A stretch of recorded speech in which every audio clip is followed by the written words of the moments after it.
What game are we playing? The nickname game. This is too easy. Go ahead. She calls him my love, which he hates, and he calls her baby girl. Oh, that's Ronnie. Yeah, exactly. No.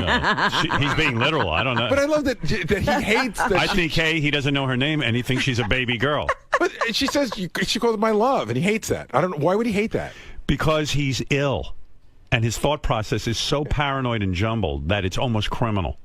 Like he went berserk yesterday because, right? I bet you he had a fight with her last night. You should go to wrap-up show, Howard. Yeah. Him and Lieberman really... I thought... I couldn't tell, but he's very upset with Lieberman. In his mind, Lieberman has crossed a line because he talks to his girlfriend. He is the Taliban. No, Ronnie should have been like one of like a mafia guy. That's how they think.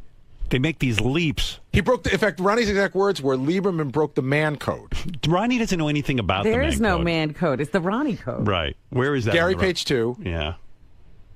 Ronnie's thought process is so jumbled that sometimes I have to sit him down and actually Can you really call it a thought process? Oh, okay, fair enough. What page? I mean, what Ronnie... There's a bunch of Ronnie. Which one? Let me see. 3, 4, or 5? John? Ronnie thinks Lieberman wants to bang Stephanie. Well, you can play them all. Start with that one. Should John have come to you and said, Ronnie, I want to let you know Stephanie and I talk, and these are some of the topics we discuss? He shouldn't be, there's no reason for me to be in his mouth with my girlfriend. You know what I'm saying? Wait, that's like, you've spoken to my girlfriend about me before, correct? No, she spoke to me about you. You've spoken together. I didn't bring it up. It's like arguing with a plant. There's no arguing with him. His thought process is so paranoid. You know, whenever we do the psychological test, Ronnie's almost like a mass murderer. What did they say about him? Well, they always say he's paranoid. Paranoid, and it's just weird. His whole thought. Like what did John do? Talk to his girlfriend? Yeah, it seemed to me like to not be a big deal. Like they had a discussion. Oh, I guarantee you Ronnie went home and started one of his freaky thought processes with that girlfriend. Well, I think there was probably somebody got a talking to last night, is my guess, and it wasn't pleasant. If she's lucky, Ronnie was so rude to her that she'll leave him. I didn't bring it up. I didn't bring it up either. We were chatting. It comes up. Yeah. You made it pretty clear how you wanted to fuck her a long time ago anyway when you were drunk, so let's get that clear. What? Let's get that out on the table. I mean, you want to go there, we'll go there. Go where? Where are we going? That's an expression Ronnie heard. I forget who used to say, you want to go there, we'll go there. But all this is like what Ronnie hears guys saying. Yeah, it's almost, now that I'm listening to it, it is like talking to the Godfather. Yeah. That's a big wrap-up show thing, by the way. You want to go down that road? You want to go down that road? Yeah, and no one ever does. Right. No, it's clear. I mean, it was clear. It's not clear. Yeah, okay, it's very clear, but okay. I can't be friendly with your girlfriend? I didn't say that. There's nothing wrong And with I've been nothing but nice to your girlfriend. Okay. Correct? Yeah, sure. No, correct. Correct. Tell the group. Sure. No, Yeah, you want to correct. go there? Tell the group. I'm telling I've you. helped her with some opportunities. I've been very nice to her. And it's not because I want to sleep with her. Okay. All right. What? Whatever you say. Clip 4 is the one to go with. He's this is where Ronnie really lets him have it. This is where they go there? Well, you know, Ronnie calls him a bunch of names. You're so infatuated with me and what's going on with my life, I guess, that you have to know what's going on. I'm infatuated with you. I'm making you have to small sit there- talk with small your talk. girlfriend. No, Don't make small talk with Ronnie or his girlfriend. Because Ronnie will misconstrue it. I know that about Ron. I love him, but I know how to handle him. It's like, Obviously, Jon Lieberman doesn't. No one really. You got to really spend time with Ronnie to know how to handle him. Talking about me behind my... No, that's not being a reporter when you're out at a social event or in a restaurant. Small talking? Or a restaurant for me. You're not a fucking reporter. But obviously, now I do know that you are a fucking reporter all the time, and I will not talk to you about certain things. Did you cross a line here, John? Absolutely not. My point about 'Cause you're saying I'm a reporter you're a is fucking pussy. that we were... You're a fucking pussy by doing that.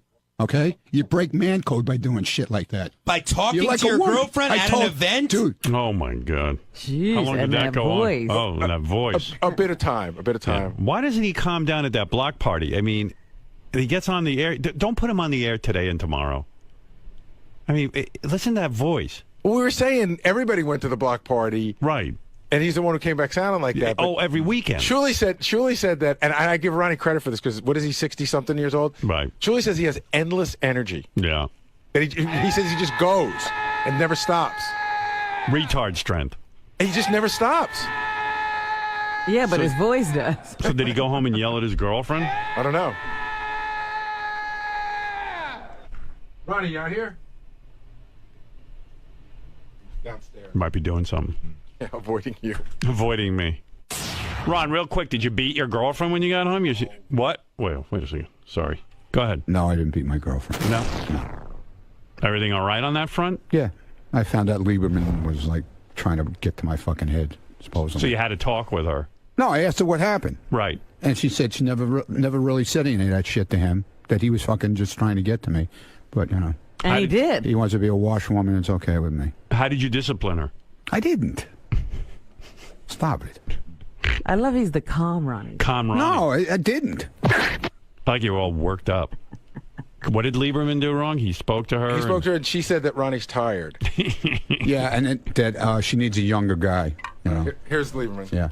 Lieberman. Lieberman always said he was speculating about the younger guy. What is that? I'm done with him. I don't want to talk to him. Oh my! He's an asshole. He really is an asshole. John, what did you do? I mean, what he did yesterday is the stupidest thing ever. Did he break the man?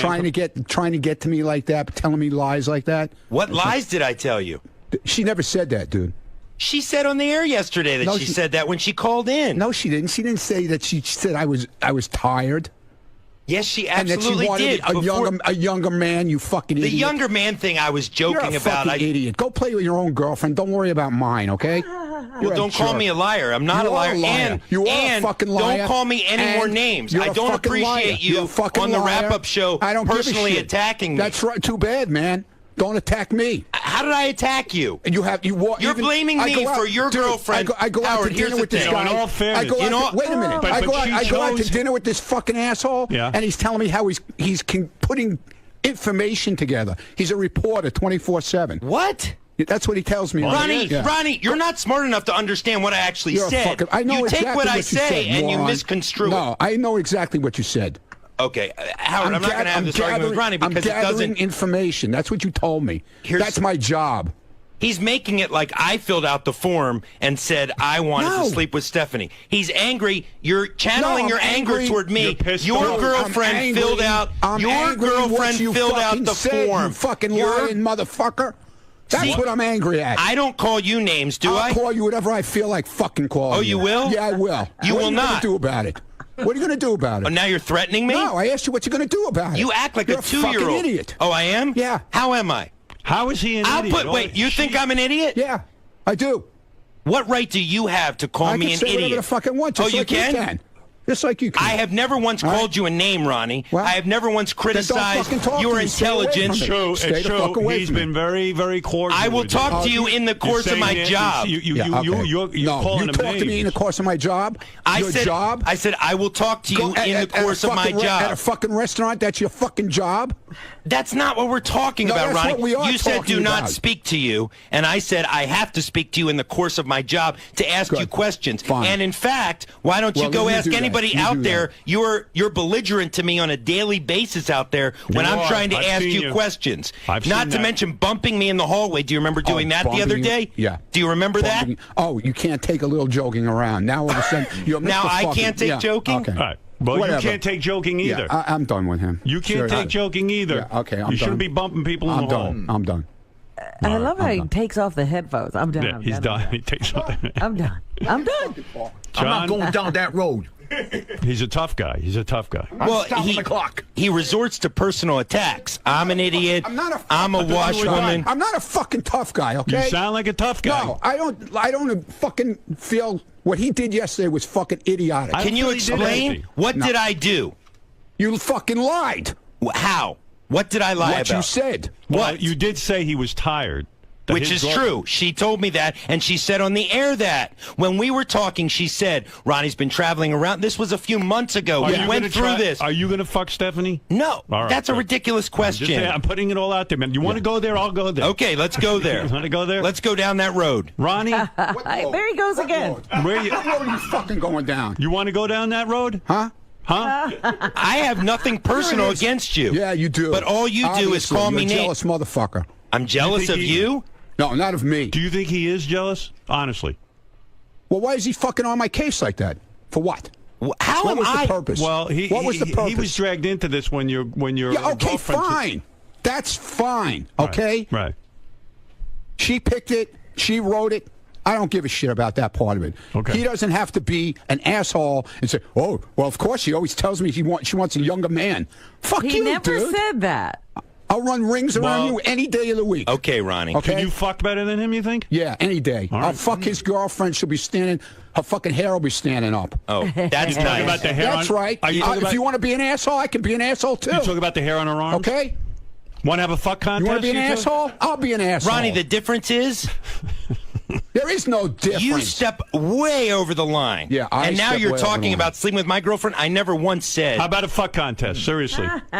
Sure. Okay. Go ahead. Big shot. You fuck Stephanie. Bring it out. He'll fuck your girlfriend and see who fucks better. Then we're going to be back in here with a whole new Let the girls decide. problem. Let the girls what's that decide who problem? fucks better. Ronnie's confident in his fucking. One thing. Yeah, but Ronnie's never going to touch Stephanie again after he's been with John. She's been with John. Well, you can't take it out on Stephanie because you're going to fuck his girlfriend. That's fine with me. Good. You're sure you can handle this? I would not subject my girlfriend to that torture. You guys going to wear condoms for this? I would suggest no condoms. No condoms. Absolutely I'm riding not. bareback. None. Oh, my God. None. I'm going in commando. That's right. Oh, Well, John, Ronnie says he's up for it. I'm not up for it. No. You're not gonna do it? No, this is the most ludicrous thing I've ever heard. Especially because yesterday he's calling me a washwoman. I mean, this is the thing. Ronnie can't argue rationally, so he resorts to just name calling. So yesterday he called me Well, idiot, washwoman, this That and shows that. limited arguing abilities. Limited intelligence, I would Right. say. Okay. Right. Just Well, stay no, away from you me, don't John. have to call him Don't names. fucking hang out with me. Don't talk to me. Stay away from me. Okay, If I'm that's the saying way you okay. feel, I'm an idiot to you. That's fine. I did. Fuck you and the whole fucking deal. What deal? What does that mean? What deal? That's What cryptic. deal? What He deal? walks away after saying, You talk about the fuck contest is off? He'll be back. Is there anything you want to say, John, now that you are alone? I think he just said it all. I think you see what we're dealing with. God bless you for dealing with him for the past 30 Well, years. he does make a point. You did kind of say that Stephanie said he was tired. He says Stephanie But didn't. that is true, and she said it when she called in yesterday. Right. The whole Howard. it was all based on how much right. When he you was look, just traveling. quickly, when you look at it rationally, Right. she started going to these block parties with him to Right. spend more time with him because she was never seeing him, and that was the whole Which is basis. beautiful. He Which took is that a good thing, and he Right. took it. Yeah. All she said to me was, "I love Ronnie, but I'm not seeing him enough." Boom, boom, boom. That's all I said. And you it- said, hey, he should spend more time with her. that's all I said. Right. And now he's But he talking never, about. ever said that she said she wanted a younger man. It was always implied. She wants Ronnie. Clearly, she wants Ronnie. What else? Why else would she be Why with is he him? so upset? That's my. He's upset because she wrote my name on that piece of paper, and at the moment that she put that pen to that paper, his life changed forever. Oh, Right. dear. Well, this game is a very scary game. It's What? a tough one. I guess she's attracted to you because you are a good listener. Maybe Ronnie needs to listen more. Maybe I'll go give Ronnie some tips. I'm sure that'll go over well in the hallway. I'm going to go give Ronnie some listening tips. Let me ask you something, John. You and Ronnie get into these things all the time, yet obviously you're friends outside of here and you go to dinner together. It's very strange, Robin. Actually, our relationship has been deteriorating lately because in the hallway, I'll say good morning to him, just a cordial good morning, Right. and he'll grunt, He or does that he'll with everyone. And he gets into a shtick. Yeah, it's like the minute he comes into this compound, he's like another man. He might as well shed his suit jacket and have a Superman on his chest or I something. think that's his personality. Because outside of here, I really like him, Yeah. and he's nice, and we've had nice conversations. But in here, he is like a monster. Well, the game, if anyone's keeping score, the game is who would my woman have sex with? The game is 1-for-1 in fucking up relationships, so it's a good game, right, Robin? It's a very good game. Absolutely. Fireworks every All time right. the game is played. John, good for you. Playing the game well. Ronnie, can your relationship with Lieberman be restored? Where are you going? Ronnie, where are you going, man? Uh-oh. Oh, there's Jason. What's the latest update? Ronnie just grabbed his coat and left. He left. Well, I left the compound. And there's What are no you guest talking about? today, so he didn't go downstairs to help anyone up or He's anything. got to do security. I don't know where he went. I was like, where are you going? And he just... Wow. And we have Why a bit does in he about get 10 hot minutes. under the collar? Wow. Well, all right. He got hot under the collar. Over nothing. I'm not sure what they're fighting about. In the spelling game, see if he can spell Lieberman. All right, John. Well, I hope Ronnie's all right. He's fine, because nothing really happened. Yes. Am I good? John, the lines around here often get very, very blurry between reporter, friend, co-worker. Do you think Ronnie's confusing all these aspects? I just think, and I mean this, he is a different guy when he's in this compound. And when we're out of the compound, I thought we were friends outside of here. I really did. I thought we were friends or friendly. But lately, he's been a monster to deal with in here, and now he's calling me a liar, and he resorts to these personal attacks. I've never once attacked him personally. And so, yeah, things get blurred around here. And this time, though, it seems like it's gone too far. It's like I don't have the energy to deal with this kind of bullshit. I really don't, Greg. Why are you attacking Lieberman in this situation? What's really irking you? What do you mean? What aspect of it? Because it seems Made like up lies, okay, to get to me, okay? That's why. Can your relationship with John be Nah, I'm repaired? done with it. You don't need friends like him. I really don't care if you talk. I talk to him. I don't talk to him. I really don't give a shit. You know, he's all about work. Obviously, he says because when I confronted him about do you work 24/7? We went when you go out to dinner with me. Obviously, the conversations that you have with people, are all news all the time. I guess so. The microphone is never turned off, No. in your opinion. He's gathering information. That was his answer to me. That's not a friend. I'm sorry. Robin, I hold in my hand an envelope, and this envelope contains, I don't know, about 10 envelopes. Ronnie went crazy. Jon Lieberman and Ronnie not talking to each other. Did Ronnie ever return to the compound, or is he still missing? Is he still MIA? I ran in here. I didn't see him come back yet. Wow. He's back. He's back? Where'd you go, Ron? I get my phone. What? Went to get my phone out of the car. Oh. I thought, John really got to you. All right, Ronnie and John went at it after this game yesterday. I don't know if we'll see the same fireworks. No, I think most of the people will have more of a sense of humor than Ronnie. All right, I'm holding in my hand the envelope. Let's see who it is. Jason. Anybody care about Jason Kaplan, or should I just rip this up? I care. Do you care who Jason's wife would fuck? I don't. I sort of do. All right. I also care who she wouldn't fuck. Do you want Jason to come in? Yeah. I meant to tell you yesterday, we probably should have the wives on the phone when we do this. Wouldn't that be better? Okay. You know what I mean? All right, I'll get her on. I'll get her on right now. Nah. It's just we never know when we're going to do it, and everybody's wife is available at a different time. Right. Come on in. Do we care who your wife's going to fuck? I so don't care who your wife would want to fuck. Dude, I only played this game because Sal handed me the envelope. Who It's do up you to think she wants to fuck? Well, I think she likes, and it's somebody you don't really know that well, but Rob the cameraman. Yeah. Rob Martin, because I had a party a few months ago, and Yeah, that'll suck, because nobody knows Rob the camera guy. Yeah. but I don't know if that's true. Right. That's my guess. Who is she most likely not to fuck? And I hope it's not you. Oh, Who is it? Probably. Yeah. No, I think it's Ronnie.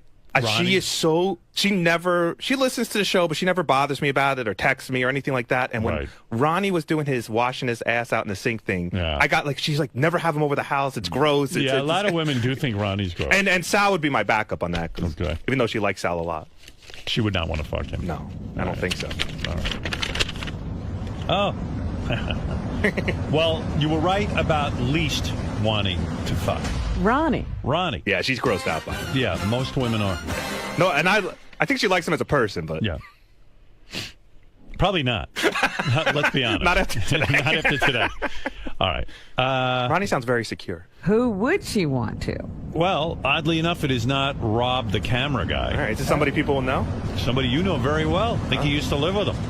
Oh, no. Will? Yeah, Will. Oh, my goodness. She dreams of fucking Will. Yeah, I have to the say, whole time. Will's my bro. If she was gonna fuck somebody, I'd be proud for it to be Will. Yeah. Well, wow. What do you think of that, man? You're in the game, bro. You're in the game. I'll tap that ass. I'll give it to her. Have a party. Sounds like you're ready to tap any ass that walks around. Pretty much. That's you true. got the married man syndrome, man. We both That's do. all right. Yeah, well, we're married. At the block party this weekend, Will and I went up on stage, and they told us 10 minutes beforehand, go up on stage and say something. So I just went up and talked about every woman here that I want to have sex with. Like, who do you want to have sex with? Oh my God, Teddy's girlfriend, or Teddy's wife, Poppy, Will's wife, Doug Goodstein's wife. John Belaris was there with like some Playboy model. You want to fuck her? Oh, I want to fuck her. Fuck John Belaris. I want to fuck Rob Martin's girlfriend. Wow. There's the list is just you got the endless. same disease, don't you? Absolutely. Yeah. It's bad, but what are you going to do? What are you going to do?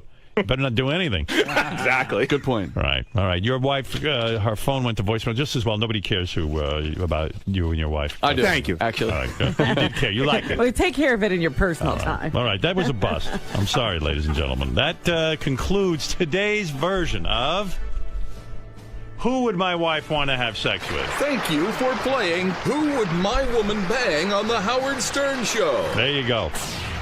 Will, Jason. Yeah. Roommates. We share everything. Will's obviously known as the hot guy around here, but this runs a little You deeper. are, Carmel. Well, thanks. I mean, I wasn't going to say it myself, but anyway, let's get to it.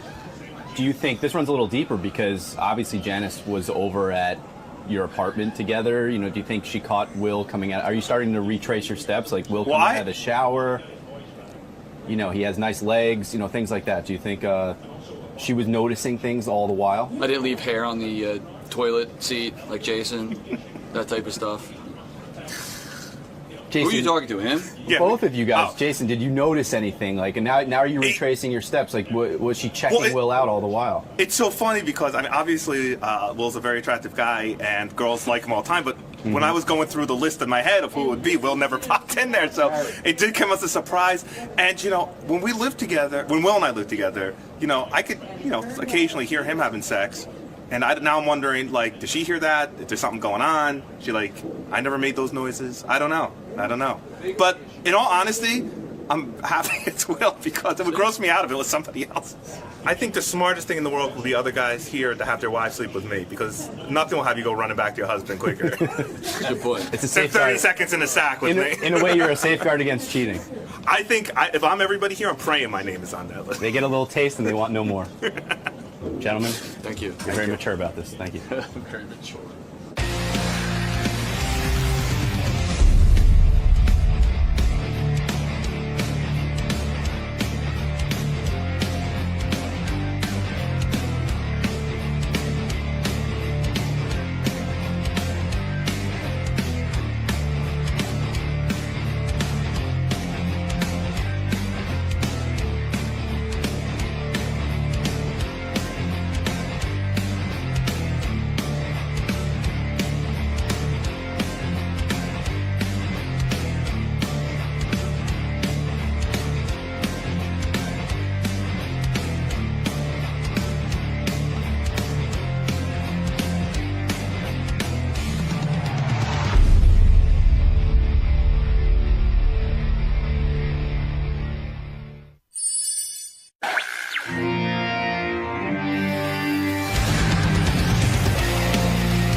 Morning, Tommy.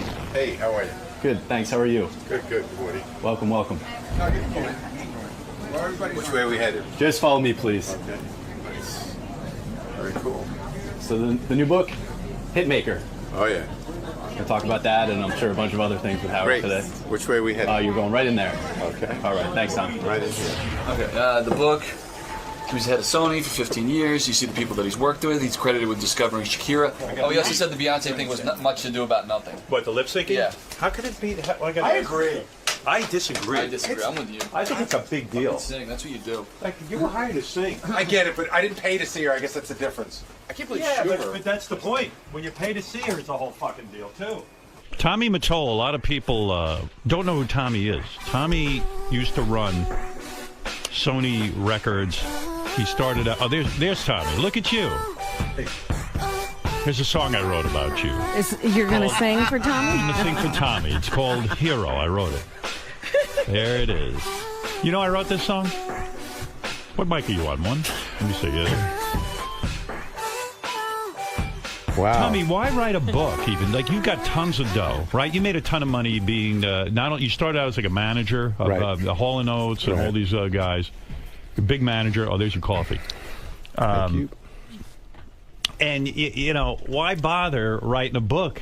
You don't need the dough. You're married to Talia. You made. I think you're worth over $200 million. What, have you been counting? Oh, I do. Trying to catch up to you, Howard. Tommy makes so much money that he actually picks up the check if we go to dinner. Wow. Seriously. That's a rich man. Howard's cheap, you know that. Right. He has alligator arms. You know what those are? What are those? Little short arms. They don't go into your pocket. Yeah, they don't. Yeah, they don't reach the table. Are you implying something here, Tom? No. Are you kidding? No, in fact, if you go to dinner with Tommy Mottola and it's a great meal, he buys the restaurant. I'm saying you're a millionaire, many times multi-millionaire. And why write a book?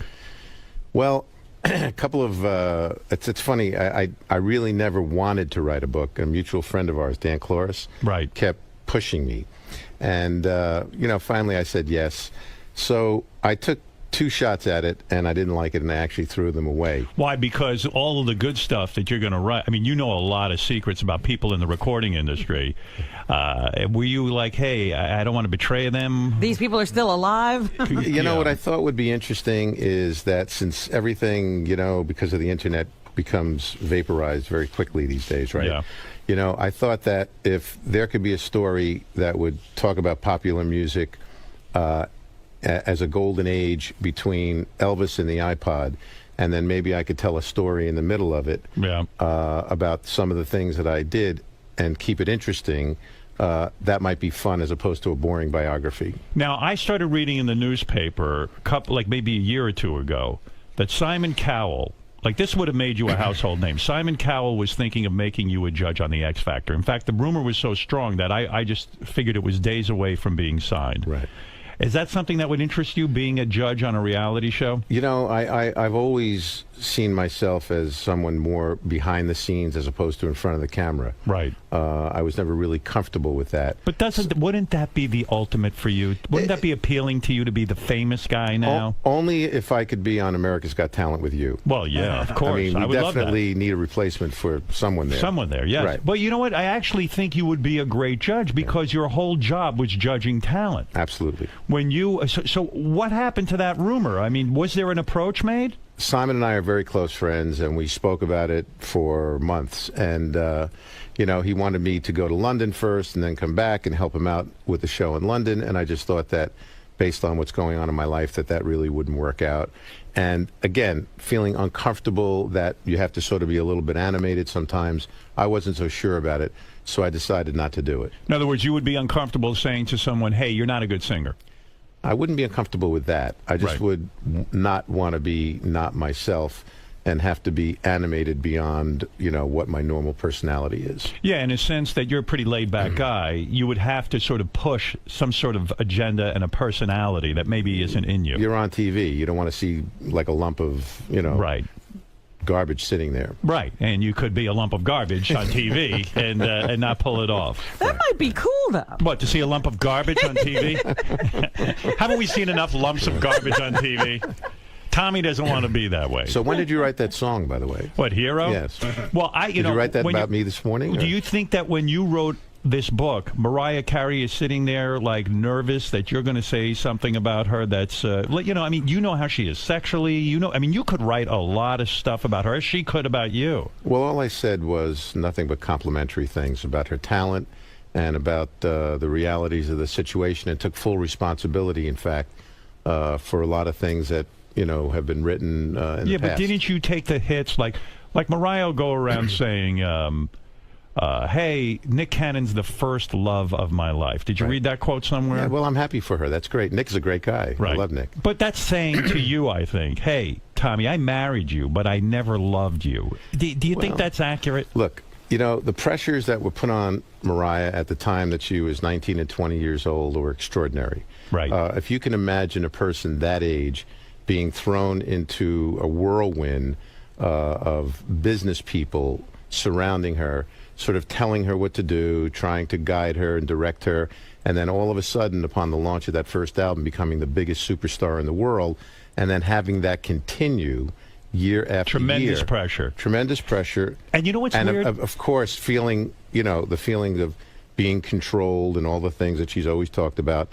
When you have that many people coming at you, including your husband, right? Right. You can certainly feel like those things are overwhelming. So I totally understand it. She accuses you of being controlling. Like, you literally would tell her what to wear.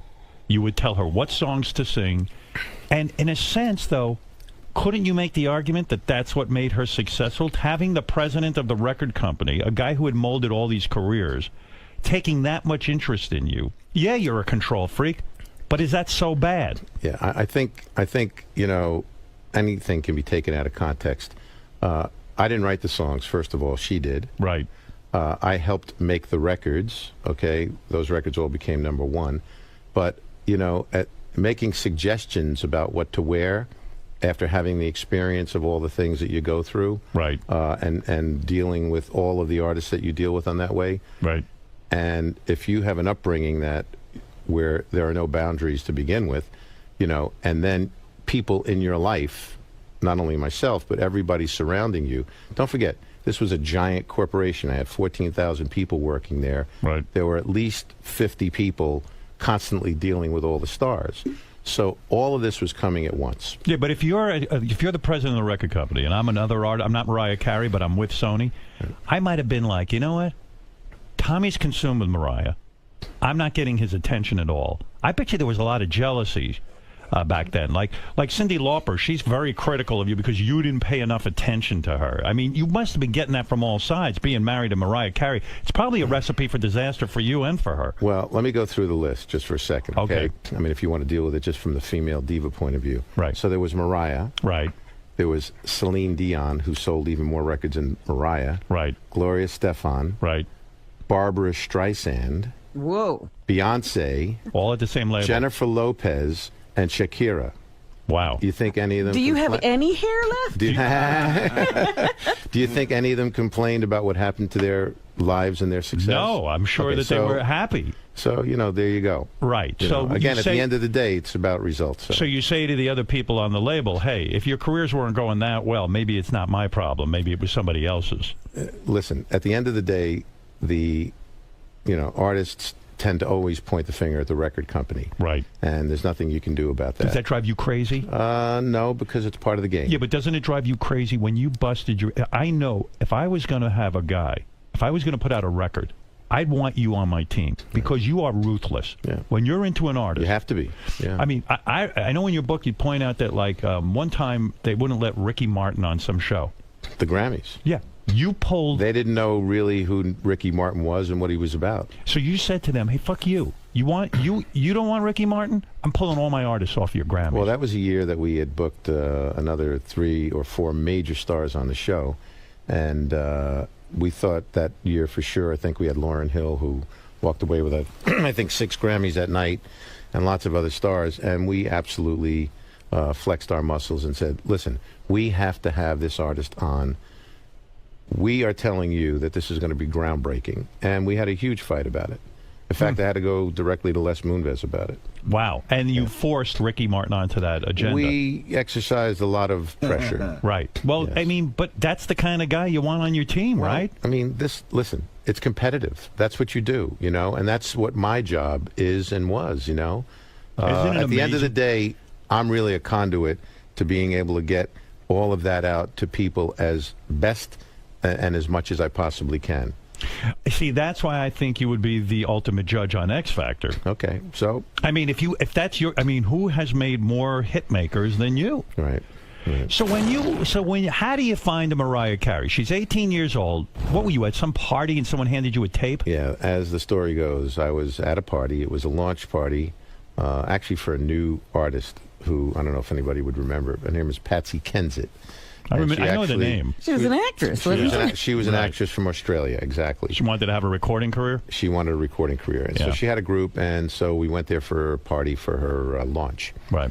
And another friend of mine, a singer named Brenda K. Starr, had walked in with this young girl, and she introduced me. She said, "This is my friend Mariah." And then she handed me a tape. And that's the way it went. And Mariah was standing there? Mariah was standing there, looked at me, I looked at her, said hello, and I...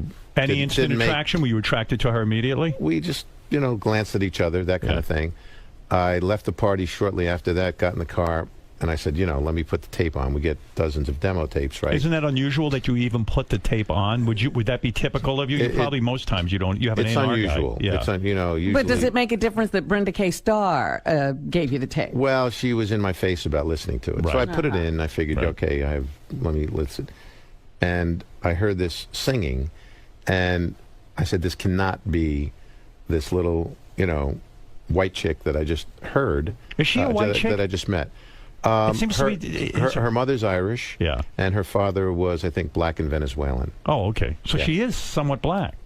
Well, absolutely. Her father was, yes. Yeah. Yes. I'm trying to figure out what everyone What is she, a quadroon or something? She would be an octoroon, Robin. That's an octoroon, right, Tommy?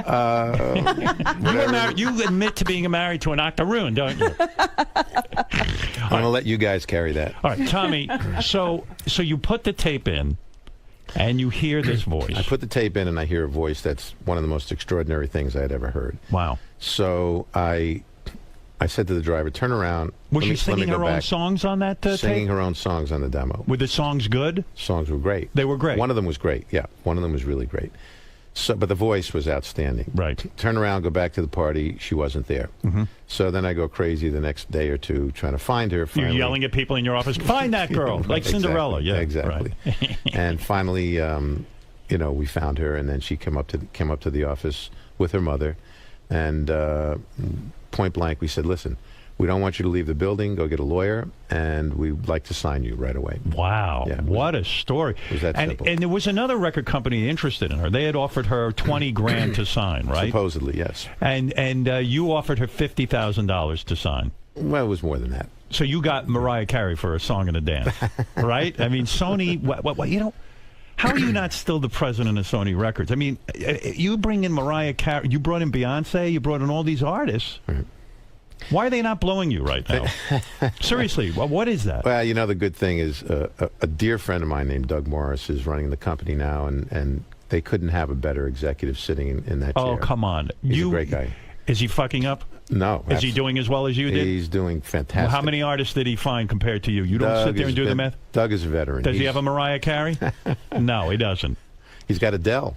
Aren't you well, that's pretty not good. bad, right? Not bad. Okay. Why did they? Why are you no longer there? Things change and evolve. The management that was there prior, that is not there any longer, and I didn't see things exactly the same way.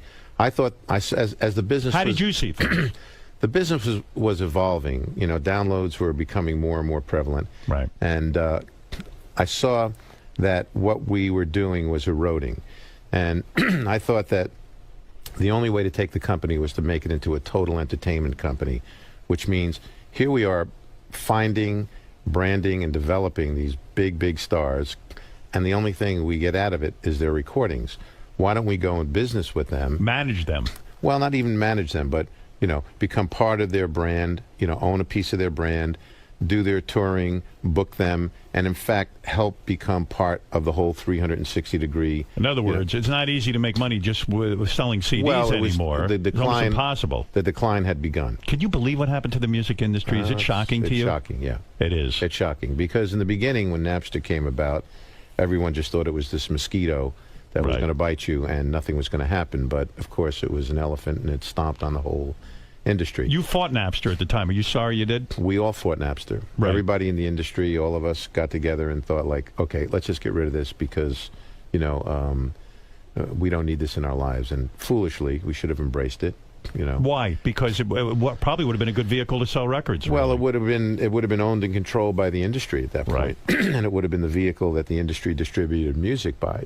And then similarly, the people running Sony at the time, we had a possible alliance with Steve Jobs. Right. And we probably could have had some sort of a partnership with iTunes. Right. We would have been there with him. But because Sony Japan wanted the technology to be proprietary, because they considered themselves an electronics and manufacturing company, right, they wouldn't let us go in business with Steve Jobs. Yeah. So there you go. It's a hard thing to predict, though, What are you going to do? Yeah. Oh, it would have been a whole different story if they'd gone into business with Steve Jobs and really embraced that guy. Yeah. So getting back to the Mariah Carey stuff, because that's probably the most interesting.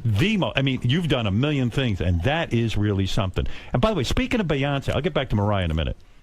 What do you make of Beyonce getting up there and lip-syncing the national anthem? I've been in D.C. for dozens of events, and all I can tell you is that technically, when you go down there, it's certainly not up to the levels and standards that we're all used to. Right. So whatever she did because of what was happening technically, whether her voice was lower in the track and she sang on top of it, or she in fact lip-synced, it's no big deal. It's not?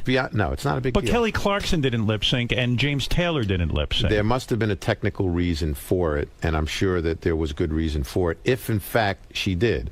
See, I think she sang, and there was part of the track underneath it. I think she sang with the track. I think she sang with the track. And here's the bottom line. Beyonce is one of the greatest singers in the world. Is she one of the greatest singers in the world? One of the greatest stylists and singers in the world. But doesn't this throw people into a question mark? I think people are off on a tangent, and they should just get off Beyonce's back. Really? Beyonce's a monster talent. But I'm not saying she's not a talent, but By the way, at the Super Bowl, yeah, hardly anybody sings live except maybe the rock bands. Yeah, that we know. Yeah, I think this was like a con job kind of thing, and people felt like it was a little bit of a... Yeah, I think people feel conned, but they shouldn't. Beyonce has sung beautifully at other inaugurations and other events. Right. It doesn't get any better than Beyonce. I stick up for her and wave the flag. I'm sorry. So go back to your life again. So, okay. So you were a married guy. This is all in the book. In fact, you even became Jewish. You're an Italian guy. You became Jewish for your first wife, right? Right. And you got kids and the whole thing. Right. But when you meet Mariah Carey, romance begins to blossom. Right. But who even knows if it's romance? How does that happen? I mean, how does it not happen? No, but when does it start? While you're in the studio working with her? I would have fucked her while she recorded Heroes. But that's me. Take off your top. So, Tommy, it's almost impossible to be that powerful in show business, to be the head of Sony Records, to be in charge of all these artists. You're making tons of dough. You're on a major role. You meet this girl who's an extraordinary talent. It's intoxicating, isn't it? Things can become intoxicating sometimes. Did you try to fight it, the urge to That's what I power want her? to know. I certainly, at the time I was separated, and I certainly felt that, You mean you separated first, or did you? No, you it was feeling it. all in the process of what was happening in my life at that time. Okay. Right. And so, working that closely night and day on the project, this relationship, began to happen, and then, of course, one thing led to another, and we had a relationship going on. So that was something that was almost inevitable. How long did you wait before you guys porked each other when you met her? I mean, Was the album finished? Yeah, How, Tommy, really? I mean, No, I waited till the 100 million mark. You did, yeah, smart man. You won't bang an artist that's making less than 100 million, right? No, 100 million sales. Sales, That's right. a billion. That's right, $1 billion. Was it real love for you? Were you in love now that you look back on it and you look back on your life? I think we had a great relationship. I think that at the time, there was just so much happening so fast. I'm not sure that either of us knew really what was real and what wasn't real. And I think that looking back on it, I take full responsibility for the fact that I should have remained the chairman of the company and made the music and helped all that I could have, and it probably would have been better off for both of us had we not had a relationship. Right. What was the age gap? 20 years. Yeah. Yeah. I don't approve that. I have a 19-year age gap. That's appropriate. 19 is it, right? Yeah. 20 seems a little much. Off, exactly. That seems like a sort of a weird thing to get into, you know. Yeah. But I think it's more even, age doesn't mean anything. It's more of what happens, in your upbringing and where the similarities are. I mean, I have. But doesn't that lead to you being a much more sophisticated person. Yeah. But I have an age gap with my wife Talia, and because of her family upbringing and because she was rooted in the same things that I was when I was raised in the Bronx, right. We have so many similarities that it was just like God dropping an angel out of the sky. Tommy, you say in your new book that, like, when you were planning your marriage to, your big wedding to Mariah, she was studying the Lady Di and Prince Charles getting married, and she wanted equally as glamorous a wedding, right? Well, she wanted to outdo that. She course. did. And did you my outdo goodness. it? We tried. Yeah, every aspect of your life was big. And you had big celebrities there. Who was there? De Niro and Streisand, and everyone was there, right? Lots of artists from the label were there. Was that embarrassing to you in a way? Was that too over the top? It was overwhelming, because you feel sort of like, I don't like the artists to have to do anything that, they feel compelled that they have to do. Right. Do you know what I mean? For like an image. Yeah, and because I was running the company, I think they felt compelled that they had to be. So I always felt awkward about that. And working for the Japanese, I imagine they like a humble guy. They don't want a guy who shows off too much. They like a guy who hides under a rock and who goes in every day, right, like an ant in an ant colony, and gets it done. And that's it. And that's all their culture is about. Did they ever come to you at any point when you were in the midst of Mariah Carey and this big royal wedding and the whole thing? They ever say, "Hey, Tommy, we love you. You're making a lot of money for this company, but can you calm the fuck down?" Did they ever give you the lecture? Well, the man running the company at the time, his name was Norio Oga. He was the successor of Akio Morita, who was the founder. He was also one of the co-founders. He was a musician, right, and an opera singer, and he got commandeered by Morita to come into the company because he also was an engineer. Okay, so long story short, music was at in the root of his soul and his heart. So he appreciated everything that I did. Right. And he understood sort of, I guess, the emotions that go along with that. And we were wildly successful at the time as a company. So everybody sort of embraced it. And were they happy about it? I'm sure they were not. They were probably very uncomfortable about it. And they let it be known? They did not let it be known. Do you have to learn how to bow when you work for the Japanese? Do you bow when you meet your masters? Seriously, do you have to bow down and everything? You do a little bit of the formalities, yes. Yeah. I had to go to Japan quite often. I was there every few months at one point. And do they teach you how to bow and stuff? seriously, you got to learn Japanese culture, right? They teach you how to, do all of those things. Yeah. Well, you were tremendously successful for these What's guys. the protocol? Do you bow lower to some people? Do people bow lower? I really, how do you get that down? Depends on how big and important they are. You've worked with Hall Oates, Bob Dylan, Michael Jackson. You say Michael Jackson is the greatest artist you ever worked with in terms of talent, raw talent, right? Michael Jackson certainly, he had it all. Dancing, singing, writing. But how odd a guy. You had personal interactions with this guy. You had to. I worked with him for 15 years. Sure. How bizarre. I had one meeting with him. I thought he was out of his fucking skull. Honestly, I never saw anything like it. Well, Michael was a true artist. He was odd. He had oddities, of course. Is that what a true artist is? Are true artists odd, Tommy? Here's the thing: you have to think. Many of them. Yeah. But if you think about his upbringing and what he went through from the early age of 4 or 5, and going through the whole Jackson 5 scenario and dealing with that family and the father and the jealousy and the things that they put him through. Yeah, but when you're working with him, do you ever have to sit him down and say, "Listen, we're in the business together. Yeah. You can't look so fucking white. Stop dyeing your skin. Stop getting the nose jobs." Do you ever have to sit down and lecture an artist? Well, it wasn't for me to be judgmental about that. I could comment on the music. Right. That was my job, but certainly, Do you ever feel intimidated commenting on music to Michael Jackson? Not really. No. You say, fuck it, that's my role. At the end of the day, the axe is going to fall on my head if it's not successful. And obviously, did you ever walk in a room with him and say, "Michael, this song is shit"? No. But what you would try to do is say, "Listen, you think this arrangement could be like this, or you think it could be changed like that, or what do you think about this song being the first single and not this one?" And what if he says, "No, fuck you, Tommy"? Then we had his wish was our command. At the end of the day, you have to bow to him. At the end of the day, you're there to serve the artist. Right. Did you ever hear his real speaking voice?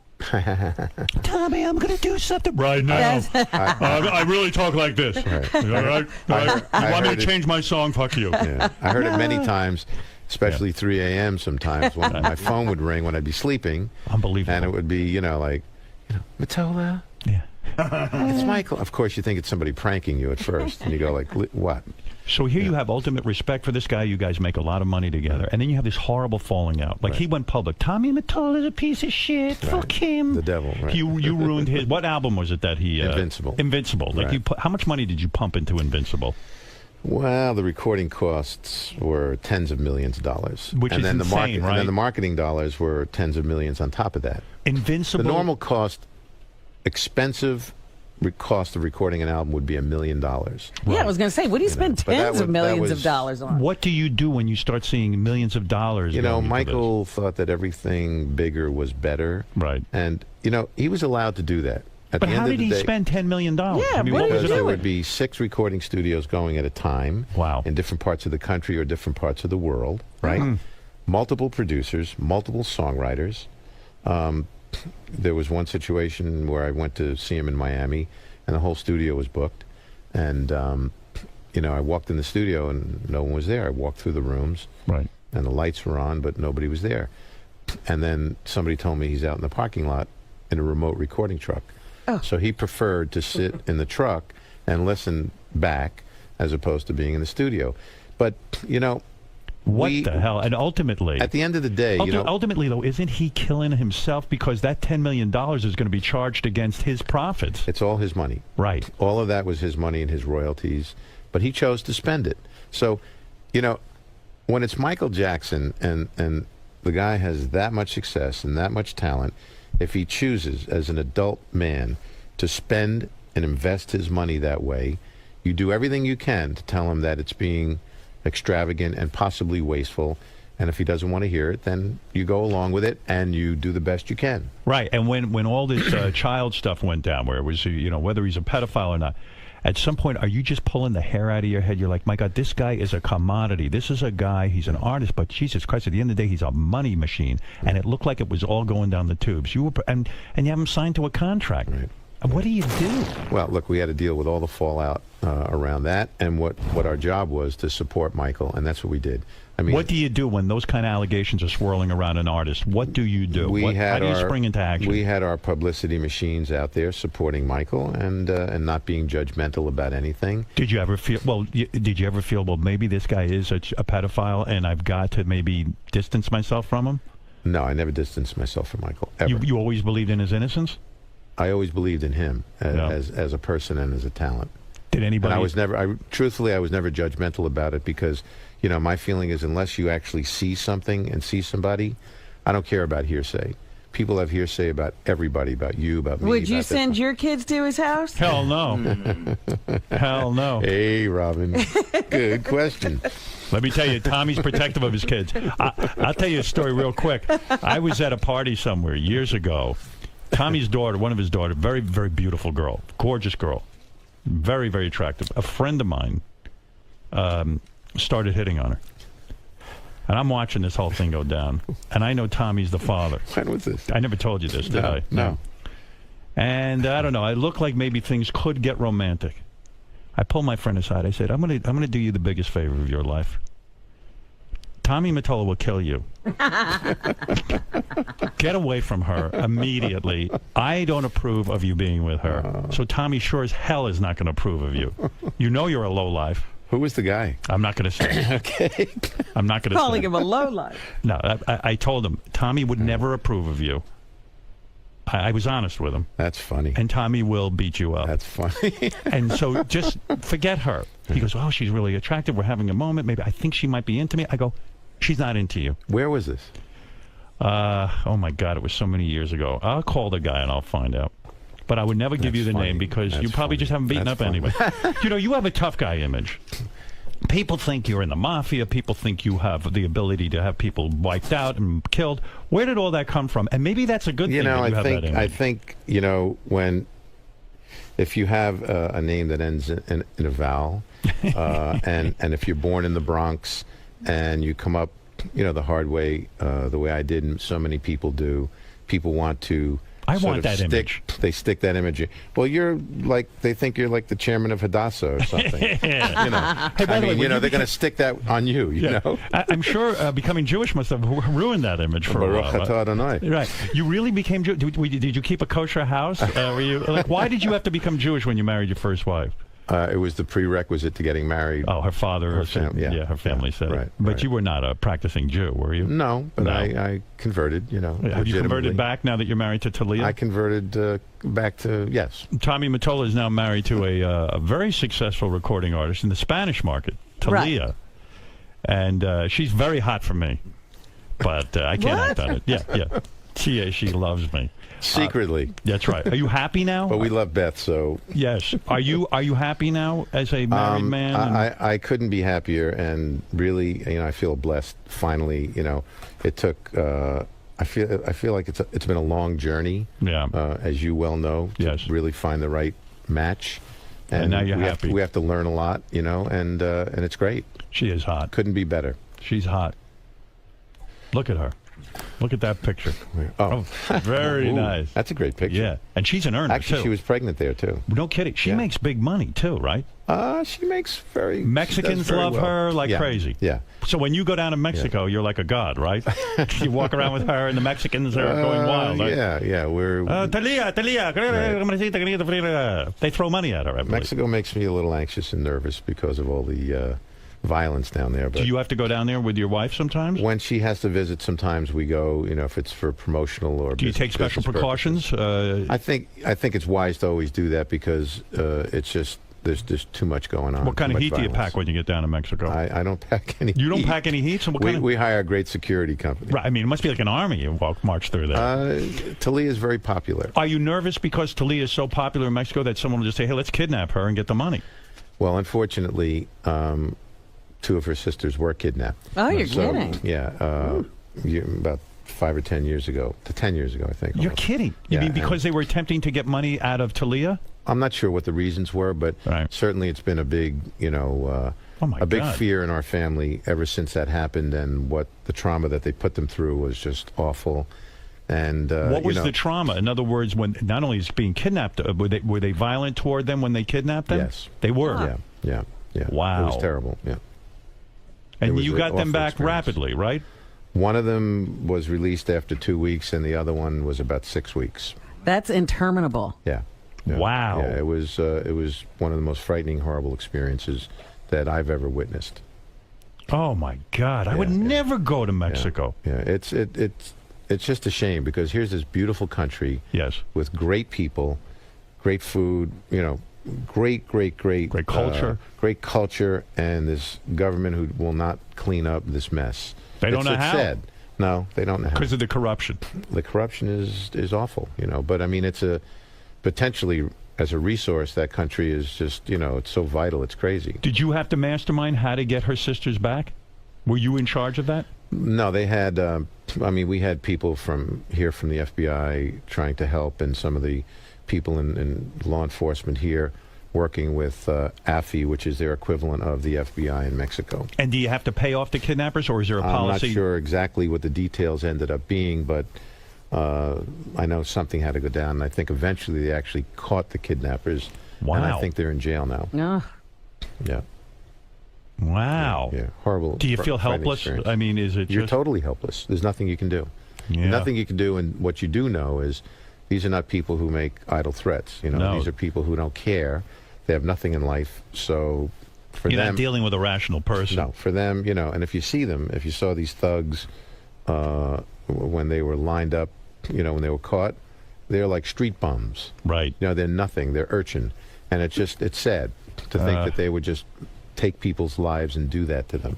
Do you ever wish you married a girl from Maryland? I mean, you wouldn't have to deal with all this Mexican stuff. You know what I mean? Is Maryland safe? Maryland is very safe. Nothing happens there. Right. It's unreal. Right.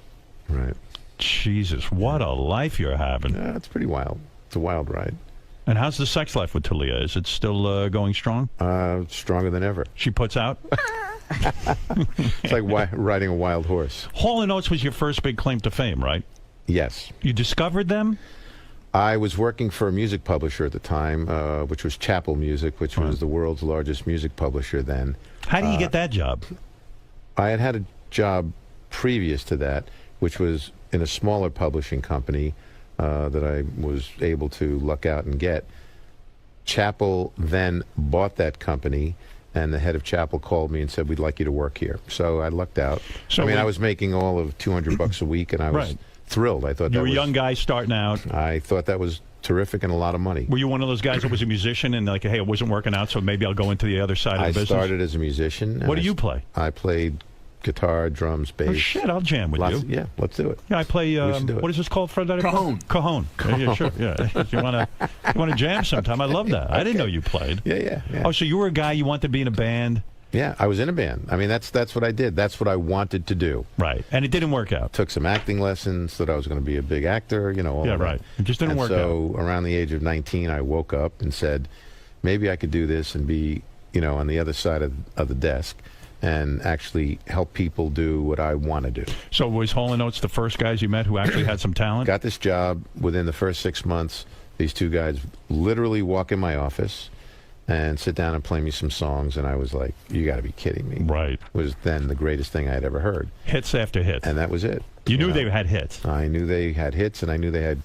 Daryl Hall's one of the greatest male singers in the world. Does it pain you that you're on the outs with those guys? The outs with who? Hall Oates, are you? No, absolutely I thought you were. Because Hall Oates, No. I've had Daryl in here and he goes, Tommy was our manager. We never made any money. All my money went out the window. And blah, blah, blah. Was that because he was a bad businessman, or is he accusing you in some way of being a bad businessman? We were young kids. We were. I was literally 20 years old, and they were 25 or whatever. Right. And we were starting out. So,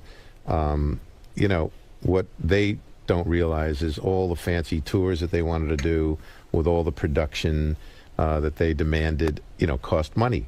And when you start looking at all of that, and it starts to cost millions of dollars, and you have 15 trucks instead of 3 trucks, well, there you go. Wow. So things go on like that, and then... And you try to step in and you try and tell an artist, look, it is a business. Exactly. Exactly. And by the way, the sales and the money at that time was nothing compared to what it became. Right. I mean, if you made a few $1 million, which was a lot of money, that was a lot.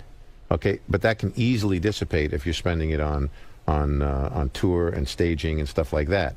So compared to where you can get windfalls of tens of millions, as the 90s went on, they didn't benefit from that. It must have cut through you when Michael Jackson, for example. The negative stuff is what I'm focusing on. All the artists who are grateful to you, that's great. Right. But when like Michael Jackson, who you really believed in and you really went to business with, turns on you, blames you for his failure. It's got to be. It's brutal because it's all public. Yeah, I woke up one day. I was actually sitting out in Sag Harbor somewhere, and and Talia called me and said, "You got to come to the television." So I put on CNN, and I see him standing there with Sharpton at this Action Network whatever rally, right? Right. And I see, and he's standing there and he's talking, and it's about black artists in the music business and blah, blah, blah, blah. And then all of a sudden, pulls out this poster. And it's a picture of me with devil horns on my head, right? Oh, and I'm looking at this and I'm going, okay, now what? Then he says this and he says that and he says, you're the devil. I'm a devil, I'm a racist, I'm all of this stuff, right? And I'm looking, I'm going, you got to be kidding me, right? Now, we had released Invincible about a month prior to that. The single had come out probably a month prior to that. Right. Both of them were sort of uneventful compared to his former successes. So, and what had happened between that time with his career? Weren't all those allegations happening? Yeah, everything there was a lot converging. It was a perfect storm. Everything converged at once, and everything sort of fell on him. Tommy, was it a good record? It was an okay record. It was not nearly as good as some of his other records. What's the best record you were ever responsible for? What is the thing that you take the most pride in your career? You mean of any record? Any record that you put out when you were the president of that record company. Oh, there were so many. My God, I don't know. I had the privilege of, working with Billy and Bruce, who write and produce all their own music. Being able to stand alongside those people and say and have them play their new music for you. Yeah. The privilege and the honor of that, seriously, for me was, that was it. You miss running a record company? Not really, because I think the things that are going on now, it's almost like working up against, an avalanche and working against the tide because of what's going on out there with sales. Yeah. If you have a #1 record, you'll sell 100,000, which is like, okay, so. Yeah, like you look at an Adele now, who actually got lucky, not lucky, but sold a lot of records. So if you take a look at a guy, like even like Foo Fighters have a success. Right. They don't, like, the dollars they would have made. Exactly. Back in the day. Exactly. I mean, the continuity and the consistency to develop artists is not the same because the economics will not allow it. Are you on good terms with Billy Joel now? Oh, yeah. Billy. What about Bruce? I talked to Billy. Oh, yeah, absolutely. All these guys. Yeah. We had dinner with Billy. I know. Yeah. In fact, we'll probably see him next week. We are going to see him next week. Yeah. See, look at me, Robin. Are you two a couple now? Oh, I go to dinner with Tommy all the time. Tommy and I have fun, and Howard Tommy has the best wine. That's right. Because you know what? Tommy gives it to me. Exactly. Oh, my I make sure this way. It's I don't blame you. He came on my ass. He goes, "Here, why don't you serve this?" Too much. And Tommy wears his horns at dinner. Is that right? He brings them out. Only at Howard's house. Hey, how did you remember? Of course, you remember. Michael Jackson owned the Beatles catalog, a lot of the Beatles music, a lot of the publishing. Yeah. So then when he got into financial trouble, you wisely went into business with him and said, hey, I'd like to, Sony would like to. The way the story goes is we helped finance the purchase of that catalog for him. Brilliant, right? Right from the get-go. Right. Which we bought for $90 million, which was a joke. Right. It's worth $1 billion plus. So, and then as things went on... Why did Michael Jackson need you to help him finance that? Is it because he was going through his own money so quickly? He was going through his own money, and rather than go to a bank, which would have, charged him handsomely for the money, we worked out an arrangement that was much more, in his favor. So in other words, we were in business with Michael, so Michael was, his revenues were large enough for us to be able to say, okay, look, we can absorb this investment and maybe you'll give us an extra album for it. Right. You know what I mean? So it was easy for him to do with us, and so in he other didn't words, get tagged for a huge interest fee. Let me understand this. I'm Michael Jackson. I get it in my head. I want to own publishing of the Beatles. I hear it's available for $90 million. I go to Sony. I say, hey, you know what? Why don't you guys put up the $90 million? Right. I'll give you a little action on the deal, and also I'll give you another album. Right. Wow. Yeah. Do you have to go to Japan and say, hey, look, I'm about to enter into a $90 million deal? No, I think that deal was under our approval. You greenlit that. Don't you shit your pants when you greenlight a $90 million deal? Not if I think it's the right deal to do. I mean, there were lots of big deals that we did. Does McCartney have a problem with you because you were part of owning that catalog? I don't think so. You want me to say something to him? Is that what you're asking me to do right now? The book is called, what a fascinating life it is. Tommy Mottola's book is called Hitmaker. The Man and His Music is in stores now. This is some book. This is some life. Imagine all the shit he left out of the book. Oh, he still got we could wring him out and get a lot more. Was there a That'll book? Be in the movie. Was there a book when you were writing this book? Were there stories that someone said to you, "Hey, you cannot put this in because you'll be sued, or it'll open up a can of worms"? My mother once said something to me: "If you don't have anything nice to say about somebody, don't say anything at all." So, within reason, you tell the stories as they are. And really, it's much more about music and the things that happen in that time period. So I felt this is different than just a normal biography, because I think normal biographies can be terribly boring. Do you think Mariah Carey's career went downhill without your tutelage? Like, in other words, did she fuck up without you? I think Mariah is one of the most talented people that I've ever met. I think that her voice and her singing and her artistry and her writing will always be there, and she'll always, she's made her lasting imprint forever on the public, and she'll always be a star. Does she need you? Does she need you to manage her career right now? And would you have allowed her to do American Idol? American Idol is a great show. I mean, I'm great friends with all those people, and Randy certainly, and Simon Fuller. Right. I think that it could be a great platform like it was for Jennifer Lopez, which sort of in a lot of ways jump-started everything again for her. Right. You know, in every way, whether it's movies or branding opportunities. Yeah, but aren't you being diplomatic now? In fact, when you were her husband... I'm being terribly diplomatic, Yes, and that's the Has way her I'm going career to be. been mismanaged since she left you? Should I hide a tape recorder at this dinner I'm going to have with you? And should I really ask you about Mariah and then play it back on the air? Would you give me permission What to has do that? happened, really? No, but in all seriousness, Yeah. isn't it true? She wanted to move more into sort of the hip-hop area, and you said to her, I want you singing ballads. I want you doing songs like Hero. This is what... You even say that in the book. I think that, you know, that she absolutely gravitated more towards the hip-hop music. But, you know, she had... But you knew it wasn't for her. Well, no, it absolutely was for her, because hits like Fantasy and Always Be My Baby, those were great hip-hop records. Right. So there was nothing, absolutely nothing that I could say that direction did except help her. I just think that artists evolve, you know what I mean? And they evolve the way they want.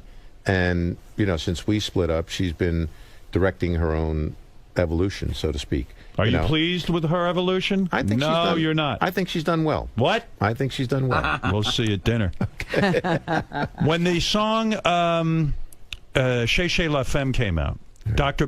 Buzzard's original Savannah band, they actually put your name in it. Yeah. Tommy Mottola lives in what's the line? Tommy Mottola lives on the road. Lives on the road. Were you complimented by that, or did you somehow take offense to that? You know, I walked into a rehearsal studio when we had signed them, and this was about a month after we had actually signed the band and found them. And so we were going to listen to the songs we were going to record on the album. So they start playing this. So I thought it was a joke. I thought they did it. I thought they did it and were singing because I walked in the room. So I'm right. standing there like, that ain't the okay. song. And then lo and behold, Were it you pleased, ends or up. do you think they were goofing on you? I think it was fun. You know, in 1976 or 77, you know, and in New York especially, where Right. they were literally gods. Yes. I mean, that album probably sold 400,000 copies just in New York City. All right, let me see how you would be a judge on a reality show. My friend Benji over there, writer on our show, very talented guy. He has a girlfriend. Okay. Name is Elisa Jordana. Okay.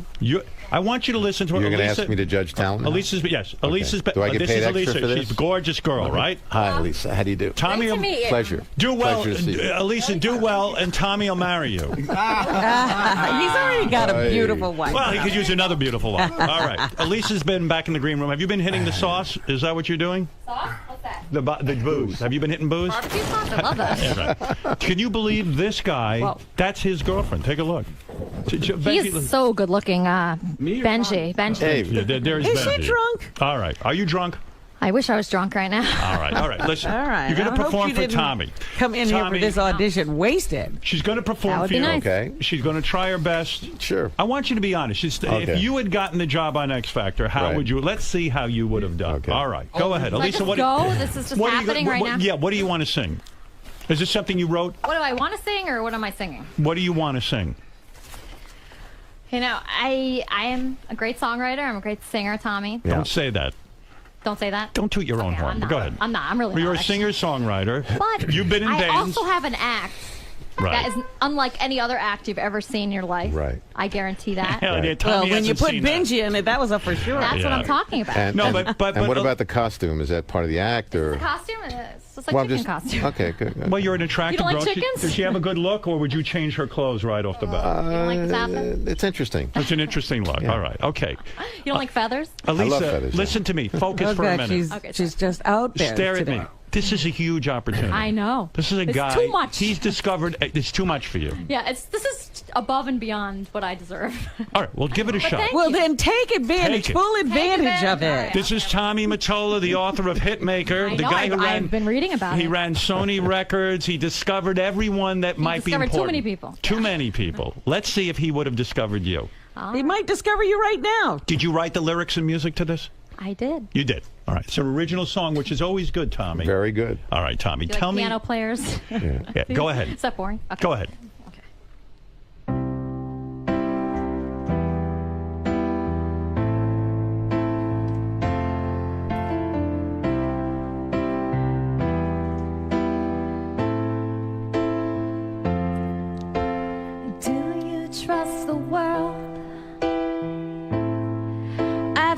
bed among the brightest lights. Close my eyes and I've caught fireflies. And I see us as you caught my eye. You're beautiful, but I don't trust the world tonight. You're beautiful, but I don't trust the world. Can you trust the world with me now? It'll let you down. It'll let you down. Can you trust the world with me now? It'll come around. It'll come around. You're beautiful, but I don't trust the world. You're beautiful, but I don't trust the world. Can you trust the world with me now? It'll let you down. It'll let you down. Can you trust the world with me now? It'll come around. It'll come around. You're beautiful, but I don't trust the world. You're beautiful, but I don't trust the world. You're beautiful, but I don't trust the world. Tonight, tonight, tonight, tonight, tonight.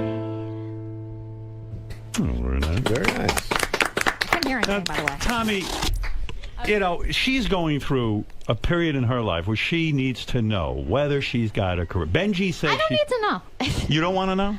Don't you want to know from Tommy? Yes, sure. Sure. Why? I mean, it's Tommy. But How she had a often period in her life with good. Finish She's your- going through a period of her life where she's trying to decide, really, is this... Benji's saying, he's the Svengali, he's saying, you are so great, honey, you know, you love. Right. I think you should be in the music industry, you should continue on, you should push in this. And she's kind of like, I don't know, you know, why hasn't it happened yet? She's losing faith. Are you not sure?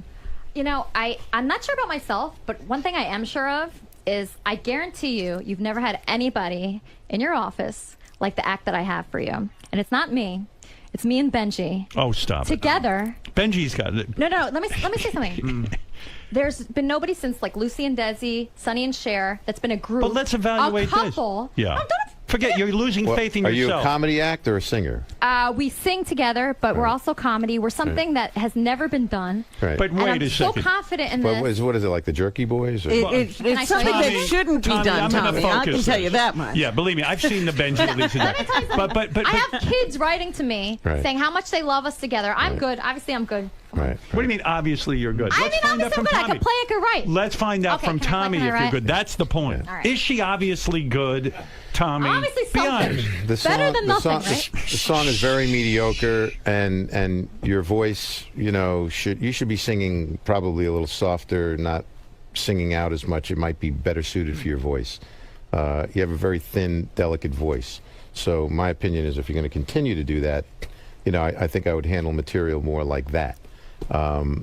That's very honest. The song Yeah. is mediocre, but she has some sort of ability, and she should pick different kinds of music. Look, anybody can have a hit. Right. You know, if you get the right song. Can I play you my hit with and- my co-writer? No. No. You had an stopping, opportunity Ben. to You sing Are you sure? something, Yeah. and you chose I that. have a one. hit that I want to play for you. So Tommy, should she continue pursuing her dream? I would stick with the comedy act. You like the comedy act. Okay, so let me play it And for he you. My didn't see comedy act. that. Let me play it for you. What is the comedy act? What Let me is show it Benji? to you. What? Benji, come over here Can right you now. play 15 seconds of her song "Nymphomaniac"? No. Benji, Why Benji, did she stop do asking that, me. Where is that song? 15 I seconds have on your wall. something. "Nymphomaniac." We tried this already. you didn't. But okay, where is the song? MP2. All right, Tommy, listen to this. Tommy, all you're going to right? have to listen to You know all what? of I agree Lisa with you. Jordana. I'm Right. telling you All right, listen. that I have an act. Okay, we're going to play that's Nymphomaniac. phenomenal. Go. Tommy's going to marry you and lock you in a room. I want to be locked in that room, but I want Benji in it with me. All right, where is that song? I don't know. I've got 20 songs in Me and front of Benji me. want to be locked and not fed. Can you tell me where the song is? Yeah, give me a hint. I don't know which one it is. Hold on. Nymphomaniac. All right, Nymphomaniac. Here we go. Jersey. All right, let's hear this, Tommy. Come on, give her a chance. 15 seconds. Boy, she's a nil. Boy, she's a nil. Boy, she's a nil. Boy, she's a nil. I get excited by all the money in the club.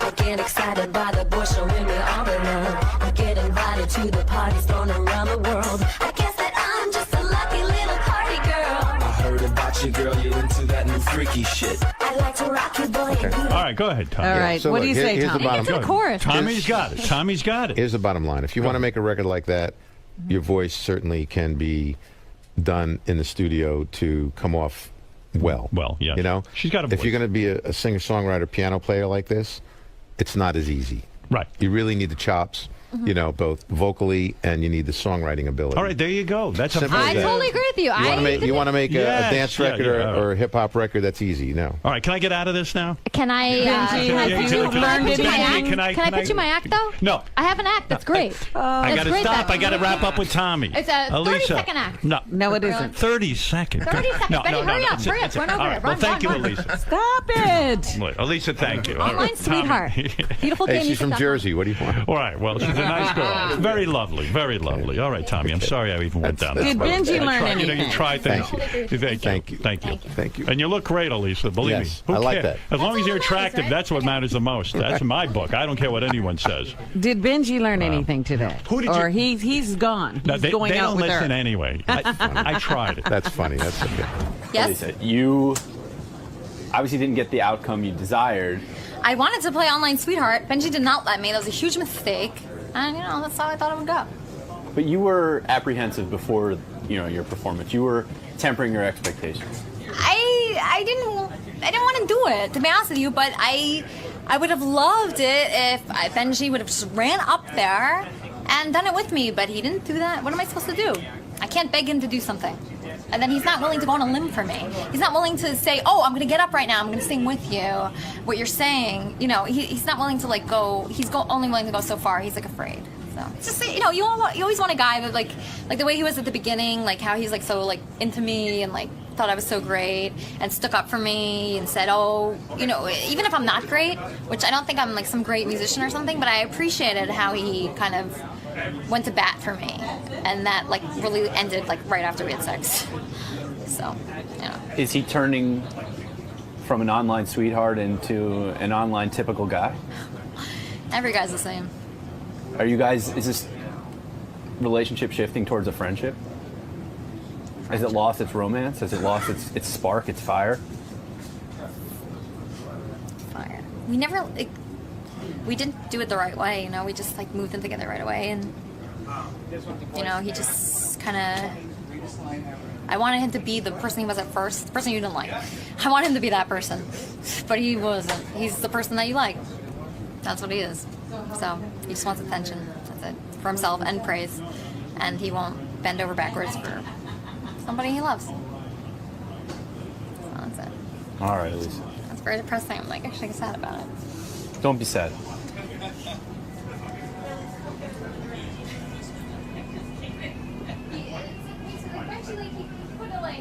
I said I believe in this act, and Benji's just sitting there probably writing jokes about me. No, it's his job.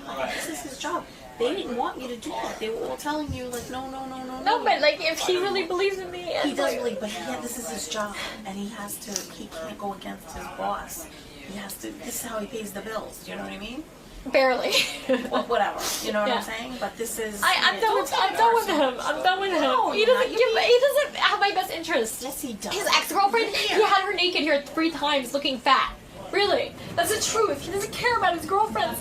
He had his ex-girlfriend. She was here in this room, and her big gut was sticking out, and he had her play a stupid contest, to see how stupid she was. He doesn't care about other people.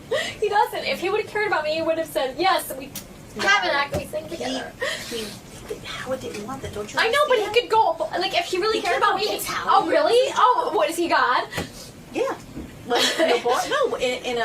In a corporate world, you have a job. Yes. You know what I mean? That's. I don't know. I don't want. They kept telling you that you could carry something before you couldn't. I know, but it's unfair. I know that you. I know. No, but Benji should have I feel like Benji should he always sticks up for me. Right. And then he I said we're an act, we're together, and he didn't do anything. Hold on a second. Hold on a second. I don't like that. I don't like that. He's like only up to me at like one point. Like you know, I said I don't want to do this by myself. I want you to do it with me. What is the name of the artist that you passed on that you wish you would have signed? You had an opportunity and you blew it. Lisa Jordana? Was it Lisa Jordana? Oh my goodness. Well, you know, there were actually two artists signed to our label that, you know, a lot of the label was broken. The company was broken down into various different labels, and one of the labels, the Columbia label, and there was the Epic label, of course. Things would go on in the A&R department sometimes, and you know, they develop, and then by the time they get to the surface and it's ready for me to get involved, you know, then I find out. Sometimes I don't, but you know, or there were other things I did directly myself. But two artists that were in development that were let go very prematurely. One was signed at 14 years old and probably let go at 15. Was Alicia Keys. Oh, you're kidding! Wow. Yeah. All right. Sometimes that happens. Yeah. Again, didn't have knowledge of it, but of course, regretful. And 50 Cent was the other one. 50 Cent. Yeah. Well, that was a big payday. Damn. So was Alicia Keys. What happened? You heard him? Well, I didn't even hear them. I didn't even get a chance. Company just didn't know what to do. You know, it's a big company. Like I said, you know, there's you're not on top of every people. There's 60 different countries. Oh, absolutely. You know, so it's you know. Good Lord. Hard to keep your finger on everything. Yeah. Well, it's a hell of a life. Yeah. And you know, you took the high road with the Mariah Carey stuff. I always will. She said things. Tommy was emotionally abusive. It was a living hell. She You know, if you say anything to Mariah that she doesn't want to hear, I think that's emotional abuse. Well, wait a second, though. Thank you. Right. Thank you. When you see that kind of Robin, next time you be was here it really a living hell? Do you think it was a living hell? Like I said, you know, at 20 years old, with all of that coming at you and being thrown into the whole whirlwind of superstardom, it can seem so overwhelming, right? And everything else going on around you in your life, and then you're also married to the guy running the company. It's a recipe for disaster. It's totally a recipe for disaster, 100%. Your children were at the wedding. My children were at the wedding. Your daughter cried when you were marrying Mariah Carey, and she cried. Was that happy tears or sad? No, sad tears, because she knew it was wrong. She felt it wouldn't be good for her father. Probably, yeah, you know, and you know, and then, of course, you know, they love Talia like everybody does now, and you know, and they're happy for me, and I'm happy for them, and thank God we have a beautiful whole family. You know. Yeah, I love Talia. Yeah, so a lovely woman. Thank you. Very luscious. Yes. Good for you. Listen, what can I tell you? Very exciting day. Thank you. Tommy with his book. He didn't need to write a book. He wrote it for you. It's your job to go buy it now. Is that right, Tommy? Correct. That's it. The book is called Hitmaker. The Man and His Music is in stores right now. You go there, you buy the book. Even bookstores are out of business almost soon, right? There you That's go. right. They buy it online. Everything's changing. Amazon. That's right. And if this book is a success, Tommy's going to write everything. Sex Life with Mariah. This is a tease. Oh, this is a tease. My wild parties with Howard. Wild parties. I've partied with you. Right. Yes, sir. You're a member of the NRA, aren't you? I was a member of the NRA, yes. You quit? I didn't quit, but I didn't keep it up. I think that it's so funny that you ask that. I just think that the way they handled the whole Sandy Hook thing was so insensitive. They did. They mishandled I just thought it was so disturbing. You know, I mean, to see little children and what happened to them, especially when you have little children, you know, and it's really so disturbing. I think it just could have been handled much more delicately. Is that why you quit? You know, I mean, I just sort of haven't been a member for a while. I mean, years ago I was a member of the NRA. See that? Tommy says the NRA fucked up. No, no, please. Please don't go there with me. Tommy, listen, a pleasure to have you here. Okay. And thank you for all the years of the hits. Thank you. Brought us a lot of good music. Thank you. And there's no bigger music fan than me. What are you doing now? But after now you finish the book, what are you doing? It's banging Talia. That's it? That's a full-time job? That's a full-time job. I know that one. She has tremendous that's needs. 24/7. 24/7 he's banging her. I'm chained down to the bed. Yeah, what the hell are you doing now anyway? No one can figure out what you're doing. You've told me. I just can't figure it out. Working in a lot of different new businesses, some in private equity, producing 3 Broadway shows. Is that right? Yeah. Ooh. One of them is called Superfly, which is going to be a takeoff of the 70s movie. Right. Yeah. I love that movie, Superfly. Bill T. Jones is going to be the director on Broadway. Right. My producing partners are the Dodgers, who are the people who produced Jersey Boys and Jesus Christ Superstar. Wow. So it's exciting, and it'll probably be going on Broadway this year, the end of the year. So, Howard, you have to go see another Broadway show. No, I don't. That's the reason I'm friends with Tommy. It doesn't bother me. Do you know Nick at all? I've met Nick. I enjoy working with Nick. Yeah. I met him briefly, actually, on the streets in Aspen. Was it awkward? No, we said hello. You know, we were all walking together. It was around Christmas time. Was Mariah there? Or was just sure. Oh, she was there too? Yeah. Oy vey. Yeah. What a scene that must must have been. It have was like a family affair, yeah. Oh, my God. Do you high-five each other? Yeah, I got her. Yeah, I got her, too. Like, do you ever do that? Why not? You guys? No? Compared to... All right. Did you make love to any of the other artists you signed? Fuck yeah. No, but I've been thinking about you, Robin. Come on. You banged a bunch of these. You ever bang Stevie Nicks? Oh. I did not. List all the women you banged while you were the president of a record company. My memory just escapes me. It's But just, you did. Come on. You had a wild sex life, didn't you? It was all business. Really? All business. Seriously. Is that true? Yep. Mistake, because you learned it was a mistake to bang There you your go. artist. There you go. You learn from your mistakes. Good for you. Yeah. All right, good for you. Yeah.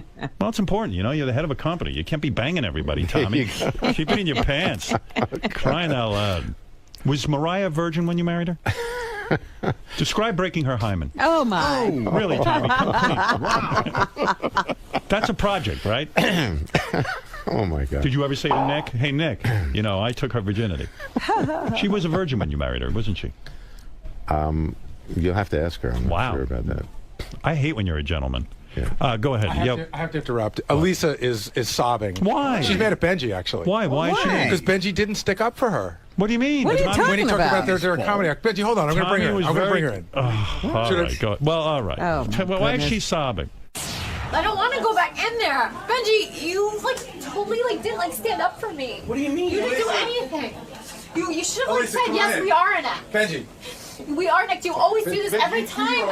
I say we're doing this together. You never do anything with me. No, I know, but you only love me to a point. You only love me to a point. I'm telling you, you didn't want to sing with me. You didn't want to. You said you didn't want to before. I didn't want that. I understand that, but I don't like that. I didn't want to. I told you what I wanted to do. I said I wanted to do online sleeper. So I want to do that. Access believe it. I don't believe in that bullshit by myself. Singer songwriter. Nobody cares about that. That's what I said, and I was right. And I'm always right. I know exactly what to do on everything, and you don't know what to do on anything.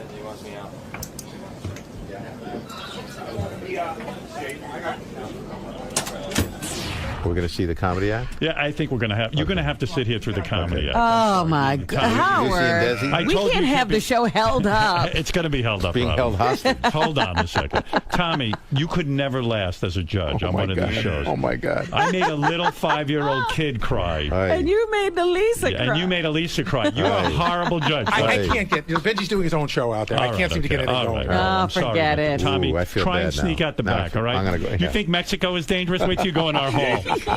I mean, my God. Oh, my God. Well, I'm sorry to hear that. I thought it was a good idea, but obviously it's another idea gone wrong. Right. Yeah, and don't become. But we were complimentary and said she could make a certain kind of record. You said she could make records. I felt the same way that you did. I would have preferred her to sing something I already knew. I mean, her voice wasn't bad on that record. No, it was great. Oh my God. Go out and straighten things out. I don't want anybody feeling Go out bad. and sign her to a deal, will you? All right. Make everything right. Tommy's book, Hitmaker, The Man and His Music, is in stores now. The Man Who Made All the Hits. We'll be back right after these words. Hi, Tommy. May I talk to you for a brief moment about the interview? Sure. Is that an example of things you have to do often is tell the truth and just, even when it's someone's dream, they just don't have the chops for it? Well, I was complimentary. I thought that, if she went in and made a certain kind of record, that she might have a shot. More of a comedic theme. No, it wasn't comedic. She was singing a dance record, actually. Oh, the final track she played, not I would her. have loved to have seen a comedy act, actually. You mentioned she has sort of a thin voice. Is that like, so when she tries to belt out a tune, it just seems to fall flat or seems to fall short? It's better if she records the other kind of music as opposed to trying to be a singer-songwriter. Right. As far as Howard is concerned, you know, you've managed and discovered the greats, but is there anyone as unique as Howard Stern? No. Howard Stern is in his own universe. He's the master of the universe. What separates him from all the other interviews you've done? You know, Howard just says whatever he wants to say, and you've got to be ready for every curveball and pitch coming at you. But you love it nonetheless. I love Howard, so I'm a big fan and I'm a friend. All right. Thanks, Tommy. Good luck with your new book, Hitmaker. Thank you.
We're going to have a spelling bee today.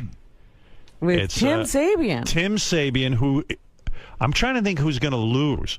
And it's Ronnie, right? Ronnie, Tim, and there was one other. Steve Brandano? Steve Brandano evidently is a really piss poor speller.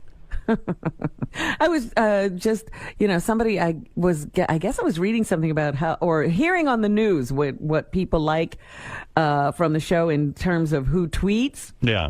And one guy said that he loved Ronnie's tweets just because they were so ridiculous and the grammar was so bad and it's all caps. Yeah. Ronnie can't spell, but Tim is really bad. But I don't think he's as bad as Ronnie. What about, you don't know about Steve? Steve, I don't know. I don't really have much to do with him. He doesn't correspond with you. He looks kind of nerdy, like he'd be a good speller, but I don't know. They say he's like near retarded when he spells. I'm not doing this. Stop it. I'm not doing it. No, you have to do it. You agreed to it. I don't have to do it. No, I didn't do it. I would have had a guest in. Then get a guest in. Agreed. You stand here. If you agree, I'll do the show. You stand here. I'll do it. I'll play you. After this, I'll play you. You do this. You stand here, and I'll do the show. After you play this, I'll play you. You do the show. I'll do the show. You do this. Okay, I'll do it after, but I got to do the bit.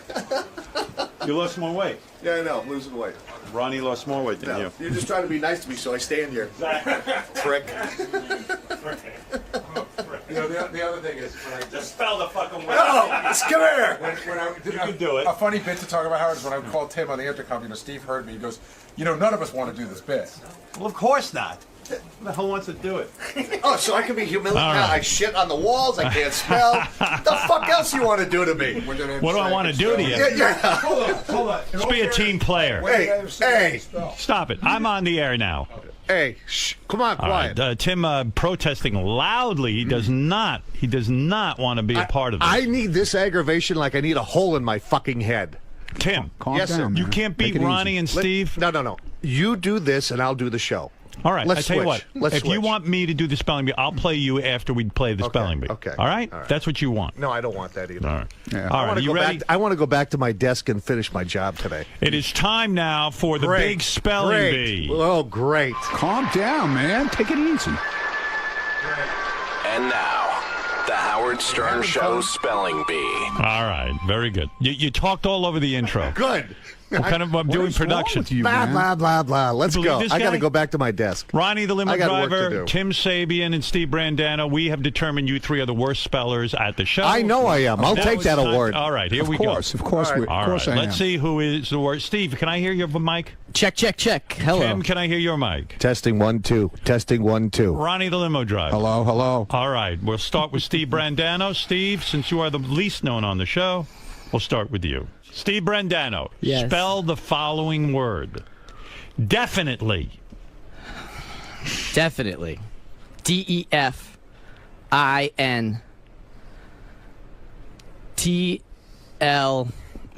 All right, that is wrong. All right, Tim, you get the word. Oh, Definitely. good. Oh, Definitely. good. FUCKYOU. Come on, Definitely. Oh, I'm sorry. Definitely. DIFFENITLY. Oh my. LY. Can I have a piece of paper? No, Let me write this down. I didn't have a piece of paper. Give me a piece of paper with a pen. Do you think a piece of paper is really going to help? DIFFEN. Wait, you had your chance. Does it go back around? No. Well, I'm going to go to Ronnie now. He gets ELTY. started. You got that wrong. It's not like a real the spelling score bee. so far is minus 100. No, minus 1 for minus 1 for Steve, minus 1 for Tim. Ronnie, you can steal here, definitely. DEFINITLEY.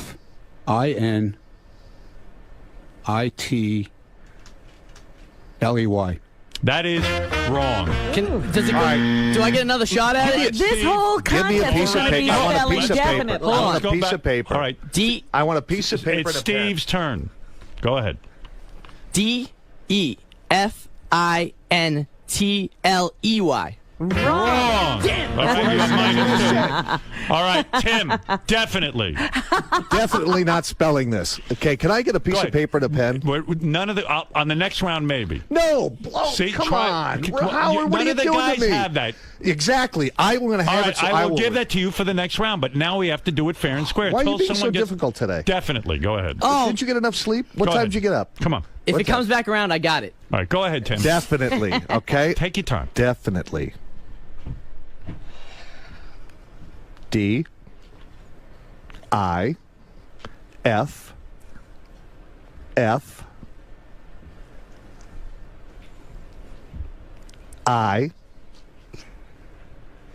Don't try too hard. NATELY.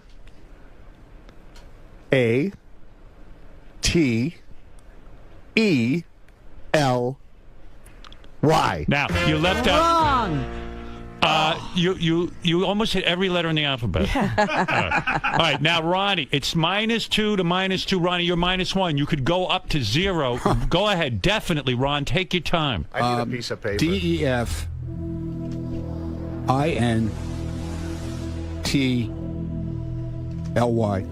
All right, one more shot.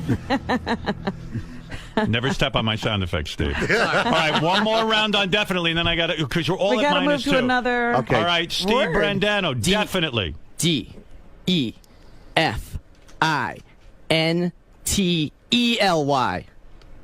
No. All right, then I can't spell it. Tim, your last chance I on don't definitely. care. Come I on, don't care. You're close. I don't care. Come on, go ahead. I don't care. Try. I want give you me to a win. piece of I paper want and a you- pen. You're getting that on the next word. No, I just forget it. I don't even care. Come on, try it. My It's the buddy John definitely Wilcox just spelling drove bee. into a ditch. No, definitely. There's Come on, listening you to can win this fucking thing, you Okay, asshole. okay. Try it. That's Put Mr. your- Asshole you to were you. fooling Come on. around. You were hard. fooling Okay, around. All That's right, DIFFENITELY. Wrong. No? What did I miss? Ronnie the limo driver. LY. This is your last chance to steal. Definitely. Give me the goddamn word. DEFINITLEY.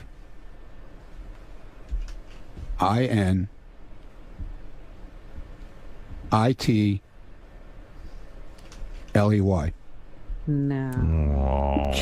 LY. So how do you spell this word? All right, I'm going to give you the answer. I don't care. You want one more shot on it? No. Oh my God, that's 3 rounds already, Howard. I did my L. One more time. No, I could listen to you guys spell definitely all day. No. I No, love the great thing is struggle. you got the answers in I front love of the you. struggle. You know, like Dr. King said, I have a dream. Yeah. Your dream is to spell definitely. Yeah, I have a nightmare. All right. It's define, and then I don't know the end. All right, let's go through it. All right, D, you all had right.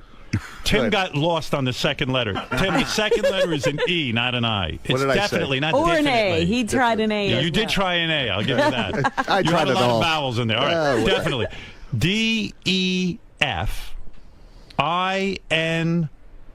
D-E-F-I-N-I. Nobody got that. E-L-Y. Ronnie was closest. I had ELY.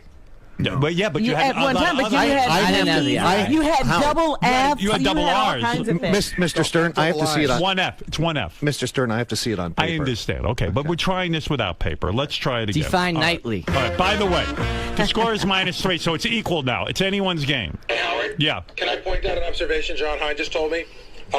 Ronnie spelled it wrong on the first and third. Tried the same exact way. Right. All right, but okay. Give See, him that's credit. why- that's he was why you- close. He was closer than you two guys. But that's why you need paper. Yeah, All it's right. still a level playing field. Robin, slow down. All right, here we go. Steve Brandano, here is your new word. Acceptable. Acceptable. Acceptable. Okay, go Okay. ahead, Steve. Acceptable. A-C-C-E-P-T-A-B-L-E. You are on the board. Winning. There you go. But how are you going to raise this deficit? He's not You've on the already board. got yourself into a So hole. what? He's -2. I mean, the other guys are -3. All right, Tim, here's your chance to really fucking kick ass. Yes, sir. All right, bro, get psyched like Okay. we're in a radio I'm all war. pumped up. Okay, here we go. Yeah, Radio Wars. Amateur. Amateur. A-M-A-U-T-E-R. Amateur. Amateur. Am I a fucking idiot? A-M-U. Nope, that's it. One Take change. it easy. Okay. It's, What- your Give me a time's piece over. of paper, please. Hold on. All right, Ronnie, go ahead. Amateur. Amateur. A-M-A. Shh. It's at your turn. Ronnie, go. A-M-A-T-E-U-R. Say that again. What? Could you repeat it? A-M-A-T-E-U-R. That is right. Winning. A-M-A-T-E-U-R. I can't spell without paper. Take And it the pen. easy, Take it Tim. easy. You're panicking. You can't and you're not visualize? Visualize No, I and can't. take your time because what's happening is you're psyching yourself out. Exactly. All right. Let's go to Steve Brandano.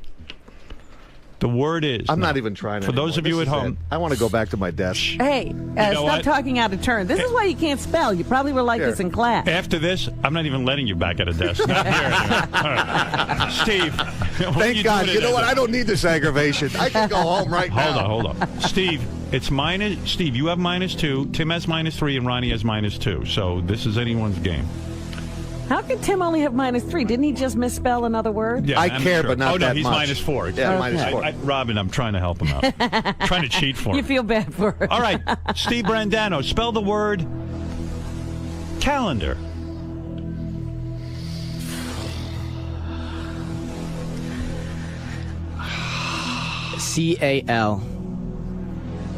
C-A-L-E-N-D.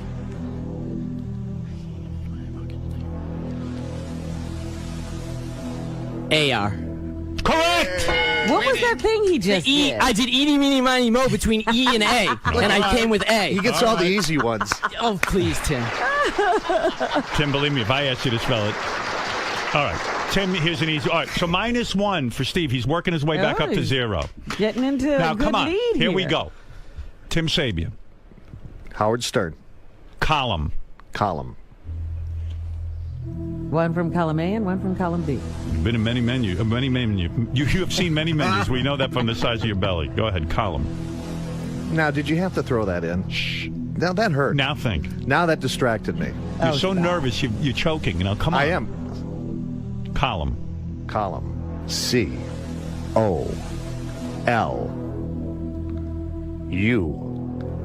C-O-L-U-M-N. You got one right. Hey! You got it right. You Can I see? go to my desk now? No. You're That's losing. a difficult word. I want to go to my I never desk. thought you could have done it, and you did it.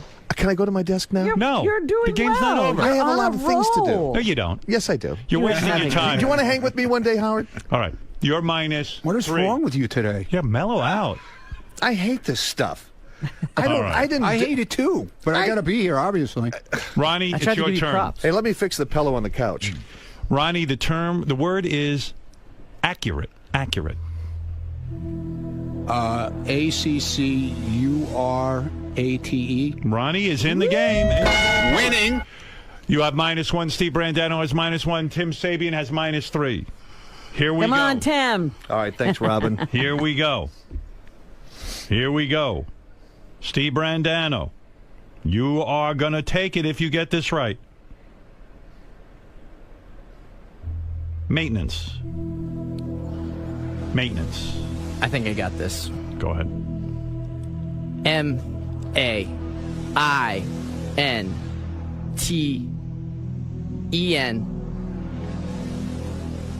MAINTENANCE. You are right. Woo! You are back to zero. Winning. You're Tim, at 0. You are also getting back up to 0. It's -3 for you. There we go. Spell the word license. License. License. LICENSE. This is a game now. Winning. All right. Ronnie, spell Wednesday. WEDENSDAY.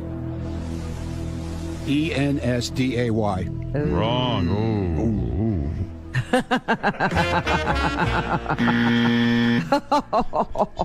Oh, dear. Steve Brandano, Wednesday. You could steal this one. Go ahead. WEDNESDAY. You got it right. Okay. I don't know. All right. What do you mean you don't know? Shouldn't that be capital Oh, W? shut up, Oh, Fred. shut up. Worry about those You're jingles. gonna play a spelling bee. Come on. Splitting Come on, hairs. come on. You didn't hit the correct one, Fred. All right, an easy one for Tim. Let's get him back in the game. Tim, vacuum. Vacuum. VACUMN.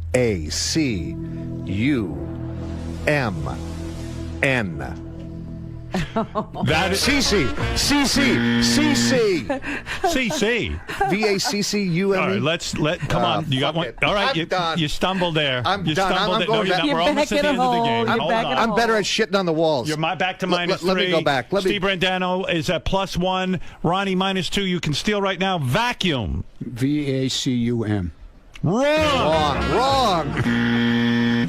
Let's Steve go to Steve Brandano. Brandano. No, Ronnie back down to -3. Steve, go ahead. This is not fair. Why? What's not fair? Because he knows. I don't know. I don't Not know. listening to you two. How does he know? He knows. Honestly, it could be 2 C's or 2 U's. I don't know. Oh, I'm going. fuck. All right, go ahead. I'm going VACCUM. Wrong. All right, let me. All right, hold it. Just wait your turn till we call him an idiot. All right, go ahead, Tim. It's your chance. SUCKS sucks. Go ahead. Come on, vacuum. All right. Vacuum. VA. Don't look at me. CU. What, Robin? I'm just looking at you, looking at everybody. You fucking MN. spell it again. Vacuum. That's wrong. But you know you. Why? What am I thinking? Tell me, spell it for me. I'm not going to spell it yet. It's Ronnie's Give turn. me a piece of paper, will you? It ain't VACUME. going to help. If I give you a piece Vacuum. of paper now, Yeah, I'm gonna- vacuum. I don't know. You know what? I'm going to humor you. Auric. Give him a piece of paper. Give him a piece of paper. Tim, when your That's turn not- is over, that's stop bullshit. spelling. Yeah, watch this. Watch what happens. Why should he have paper? No, give it to him anyway. It's not going to make a difference. Vacuum. Now try it. Go ahead. And I'll deduct another point if he gets it wrong. Deduct 2 points. All right. Are you ready, Tim? Now you got your piece of paper and your pen. Got it? Gonna make a fuck of a difference. This fucking guy's painting. He's painting on that page like Picasso. It's like Picasso. Yeah. What's he doing there? Come on, we don't have Come all on, day. Tim. I don't have all day. If you spelled faster when you didn't have a He's piece of drawing paper. a picture or something. Yeah, he's freaking out. Oh, jeez, forget it. Tim, come on. Spell vacuum or not. All right, forget Tim. VACCUME. Say it again. I can't understand. Vacuum. Say it again. VACCUME. Good you have a piece of paper. Good, take the paper away from him. It made it worse. Give that paper. I don't. What the? Can I go back to my office? All right, Ronnie, your chance now. Tim is at -5. Spelling Steve was never one of my Brandano, high 0. points. Ronnie, you're at -3. Go ahead. Vacuum. Oh, this is so fucking bad. VACHUM. Say that again. VACHUM. That is Wrong. All right. All right, you got one more round on vacuum. Do I get good points for good sportsmanship? You do. Steve Brandano, Okay, go thank ahead. Steve, go.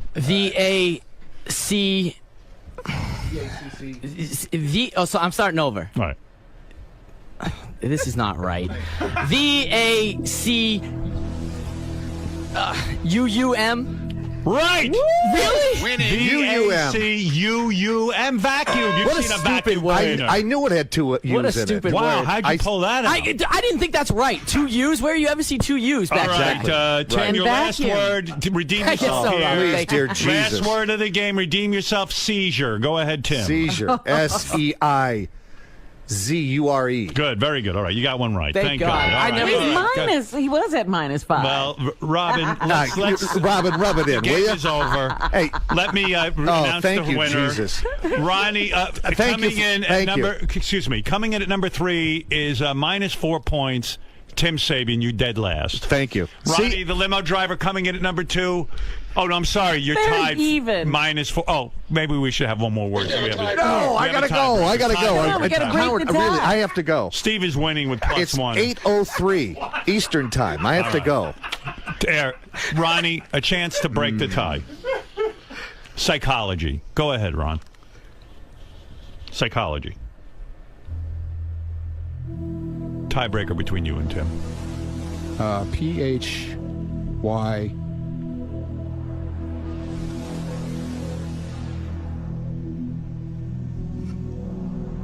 Sound it out.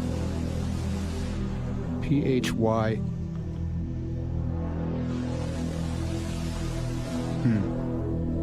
P-H-Y-S. C. O-L-G-Y. All right, for the All right, the tie's tiebreaker broken. now, Tim, psychology. Oh no. I had it right until he spelt it wrong. Spell it right. P-S-Y. Right, psychology. P-H-Y. C-O-L-O-G-Y. S. What? S. S-O. Ronnie, you want one last stab? Because now we're back Psychology. in Yeah, we -5. Fuck it, tied I'm again. done with No, this. Tim, bullshit. Tim, beat him. Go ahead. Come on. Oh, this is done. I'm done with this. I'm done being a good sport. Go ahead. Ronnie, go ahead, psychology. One more shot Oh, so we get the the time. same word? Same word. Come on. You can do it. Go ahead. Tim will get it. P-H-Y-S.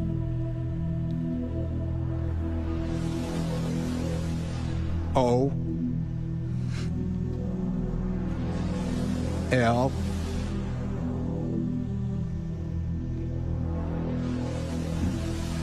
It's like taking a dump. A-G-Y. A-G-Y. A-G-Y. Wow. All right. That is wrong. All right. Tiebreaker, You know, -6. Go ahead, Tim. You know, Einstein couldn't spell either. I know that. You know, You're so- comparing yourself to Einstein. exactly right. You know who else can't spell? Wendy the retard. All right, go ahead. One last time for psychology, and then I'm calling an end to this nonsense. Thank God. All right, go ahead. Thank God we all have jobs. Just trying to do. get a second place here. Go ahead, Okay, psychology. okay, Come on, you psychology. can handle this. Okay. Go You ahead. can do All right, this. P-H-Y.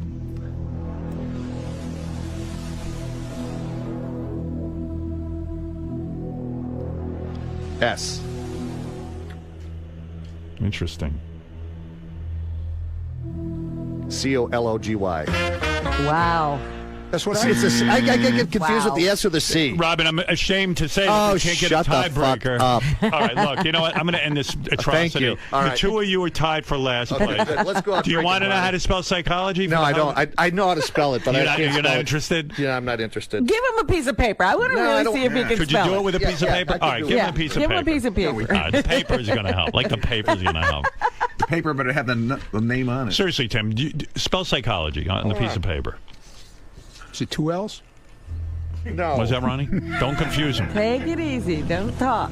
3 L's. No. 3 L's. G-E-Y. He looks like he's doing math. No. He's crossing out. Well, give him a chance. All right, the guy's got a problem. Don't look over his shoulder. You make him nervous. Which is worse, I shitting should on have the paid walls and not attention being in able to school. spell? Right. He just carried over a 4. Tim, what do you got there? Okay, P-S-Y, S-O-L-O-G-Y. That's worse when you get the paper. Really? Yeah. What the fuck is it, Howard? Isn't it P-H-Y-S? No. No. Let me tell you here. Psychology. P-S-Y-C-H-O-L-O-G-Y. You go to a psychologist. I know. Got to learn how to spell it. When you get the bill from her, doesn't she put say he? Do you guys know any of the rules of spelling? I was waiting for neighbor. N-E-I-G-H-B-O-R. What was that? Neighbor. Yeah, good. I think you got it right. I you did it fast, but all right. Well, all right. Can you spell receipt? Receipt. R-E-C-I-E-P-T. Yeah, I tell you what, you're a disaster. I know. Listen to me. Yes, sir. R-E-C. I. What? E-I-P-T. All right, listen, we got to end this. Let's go. Get me out of here. I mean, take a class. Wow. What do you mean? I got spell check. You got spell check. I've seen your memos. You need more than spell Howard, check. I'm going to keep all the ones you send me, and at the end of the year, we're going to So good. Go ahead. I am. I'm a good speller. No, you're not. Okay, well. You're better than I, maybe. Okay? How would you know, Tim? I can't even. Where are you going, Tim? I got to go back. You're not done yet. I can't. What's going on? What do we have to do now? I don't know. Can I go back to work? Yeah, you go back to work. Okay, thank you. This is why I hate being on the air. I can't stand being in here. Oh, you love it. Look at I you. hate it. Yes, Jeff, you're on the air in Roselle Park. Go ahead. Hey, Howard, how's it going, man? Hey, man. I gotta say, Tim just completely ruined the bit there. He wouldn't shut up. I mean, roll back the tape. He was embarrassed. See how many? Yeah, you see how many times he said, "Can I go back to my desk? Can I go back to my desk?" I mean, Yeah, he ruined it. He ruined it. He wouldn't stop. I mean, I the thought phone he was a away. good player, but he just wouldn't stop. Tim, why'd you have to ruin the bit by yelling through the whole bit? Because I don't want to be here. I don't want to do this. Right. You know. Tim, All right, big shot. You come here. Trade places, all right? Everybody's got a fucking opinion. Write yours down and burn it, will you? You sound like me now, Tim. You're Calm already down. in the studio. Just go with the bit. I mean, you're there. Just suck it up. Suck it up. I did. I'm here, asshole. He was ashamed. Yeah. He took a lot for him to come in. It did, yeah. I don't want to do this. I'm not a good speller. I never you were was. a good sport. Ken, go ahead. You're on the air. Hey, Tim, stop being a little bitch. Jesus. Yeah, where? No, really. You gonna go to the bathroom walls and protest now? Yeah, I am. I'm going to go shit. Don't shit on the No, walls. give me your address. I'll come to your house. And what? Try to spell something? Yeah, I want to come. No, I want to shit on your walls. Give me your address, will you? Well, Steve, congratulations. You did win, by the way. Quite an honor. Thank you. I told you. I said he would win. Yeah. Yeah, he's most recently in school. I haven't been in school in Tim 30 years. Tim was ashamed. ASSHAYMIND. Ashamed. Okay, here we go. Todd, go ahead and Raleigh. What a bunch of fucking retards. Really? Oh, my God. Let's go to Matt. Matt, you're on the air. Hey, now, Howard. Hey, now. I'm just so stunned because these words are no higher than like a 6th grade level, and there are college graduates everywhere in this country trying to get jobs, and these guys can't Well, those spell people who are vacuum? trying to get jobs haven't tried to get one in radio. They'd easily be here. Exactly. This is a group of C students here, That's at right. best. He's right about Yeah, that, right? Anyone who has trouble with any kind of command of anything should go into radio. Exactly right. That's right. We've always said that. Let's go to Dave. Dave, you're on the air in Chicago. Dave. Hey now. Hey now. I just got to say, Ronnie and Tim, both fucking retards. Third grade education's at best.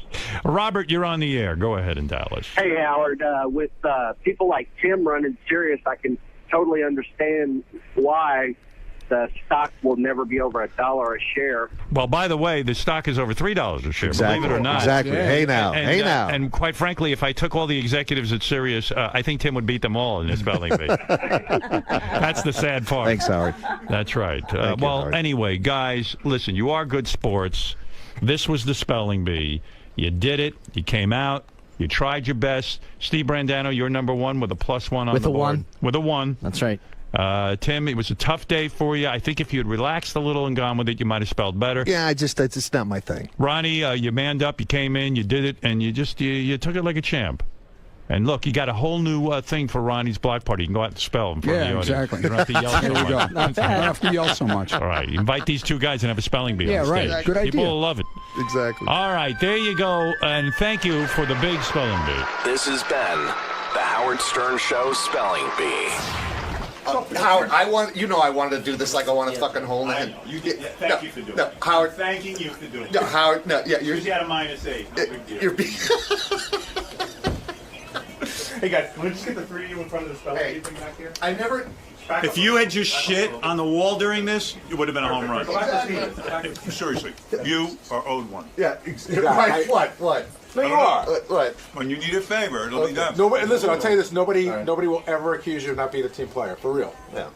If that means listen. Listen. Okay, I want to read you the tweets now. Watch this. Don't look at your tweets. That's the fucking dumbest thing. Don't look at that. This is going to be the greatest. It's a fucking hotline to just yell at you. This is great. Ugly and Here, this is the That's greatest. fuck can't spell shit. My carpet is dirty. Can I borrow your vacuum? Oh, sorry, I meant vacuum. You know what, Tim? You got the listeners engaged. Everybody's got an opinion, right? You're not Tim, you got to read these out of here. Okay.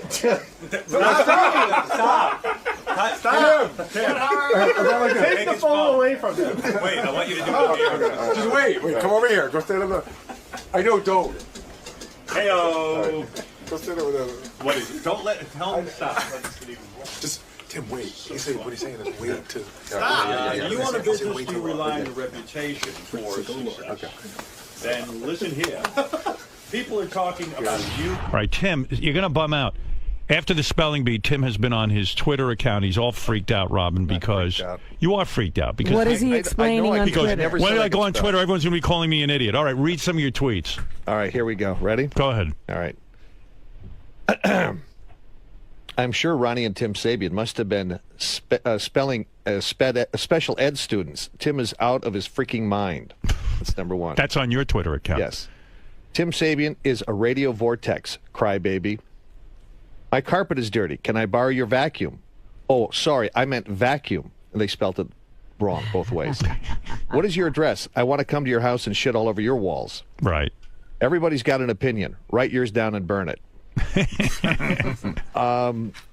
Let's see. Tim Sabian, hopefully you didn't fill out an application for this job. I just talked to him on the phone and hired him. Yeah.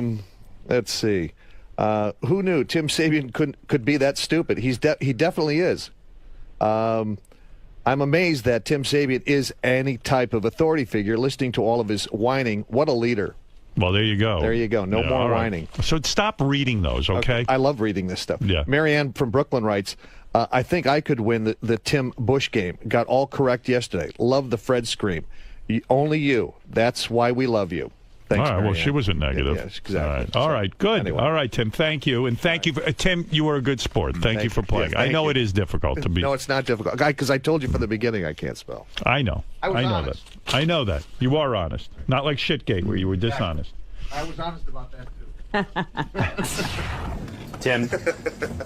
Tim, you struggled mightily in that contest. I don't care. I don't care. But I'm not a speller. But you were heralded. Ronnie's a speller. I'm not a speller. Ronnie's a speller. And don't let him kid you. I mean, he's a speller. Is this something you've struggled with?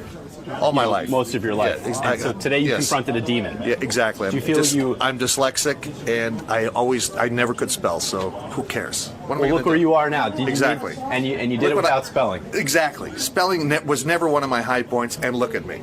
And you were heralded today for being a team player. Exactly. I'm a team player. And that's what a leader does. Exactly right. Throws himself at his men to do whatever it needs to do. You walked over the coals today, Exactly. sir. I got to go to boat. All right. Bye, Tim. Steve-O. Greg. Congratulations, first off. Thank you. Did you believe this could ever occur? It's easy to say now. I've read Ronnie's tweets, so I know that Ronnie has a difficult time spelling.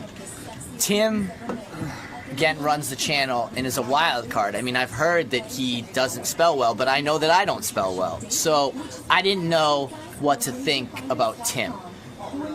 After we got past definitely and on to the next group of words, I relaxed a lot. And it's because I could see that Tim sucks at spelling. And once that, like, my biggest thing against me was my own head, or my own nerves. And once I could see that Tim's were out of control, that I was able to relax a lot and just focus on AR versus ER and whatever. So I'm happy that I was able to squeak out with a 1 point, with a win at 1. And unfortunately, the only problem with this is you still really can't be proud of it. Like I can't even say thanks, Mom, or Mrs. Nardoni, my second grade teacher, because they'd be ashamed. Ronnie, I know your job around here isn't to spell. You're not a paperwork guy. You're not a writer. But I write poetry. But it's true. I'm sorry. Do you think that in Howard's eyes, he might think you're not paying attention to detail, because a lot of spelling is paying attention to detail. And Hey, when I write my bills, I spell. I know how to spell my bills. I know how to write my fucking bills. That's all that matters. But do you think in Howard's eyes this points to a And larger... I write my bills, okay? I don't You're old print school. them on a computer. Yeah, you don't go log in as Ricky Man, this and that. Yeah. Okay. You all right with that? Ronnie. What? But I'm saying, do you think this speaks to a larger issue in Howard's eyes? What You're, larger issue? That you don't pay attention to detail in general, not just with your spelling. Whatever, dude.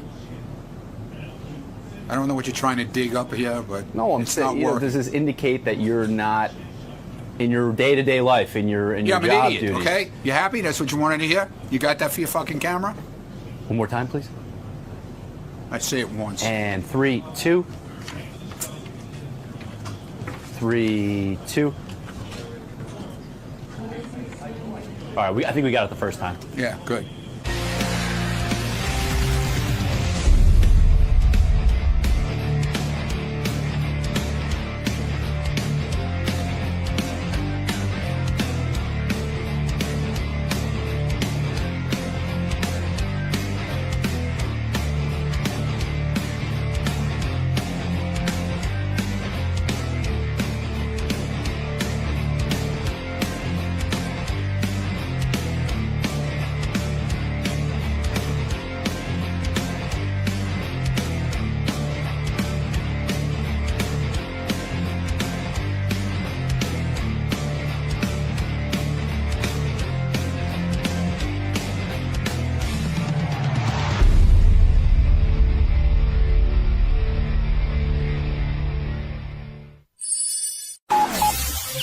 This is the best of the wrap-up show. A recap and behind-the-scenes look with John High and Gary Dell'Abate.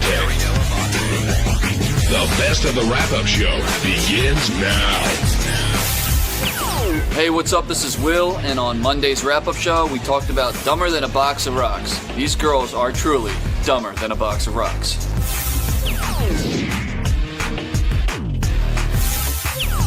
And now we're going to move on to Dumber Than a Box of Rocks, which was brought to you by none other than Will Murray, who had to bring the Tournament of Champions. Will, how difficult was it to wrangle these champions? Because one of them never even played before.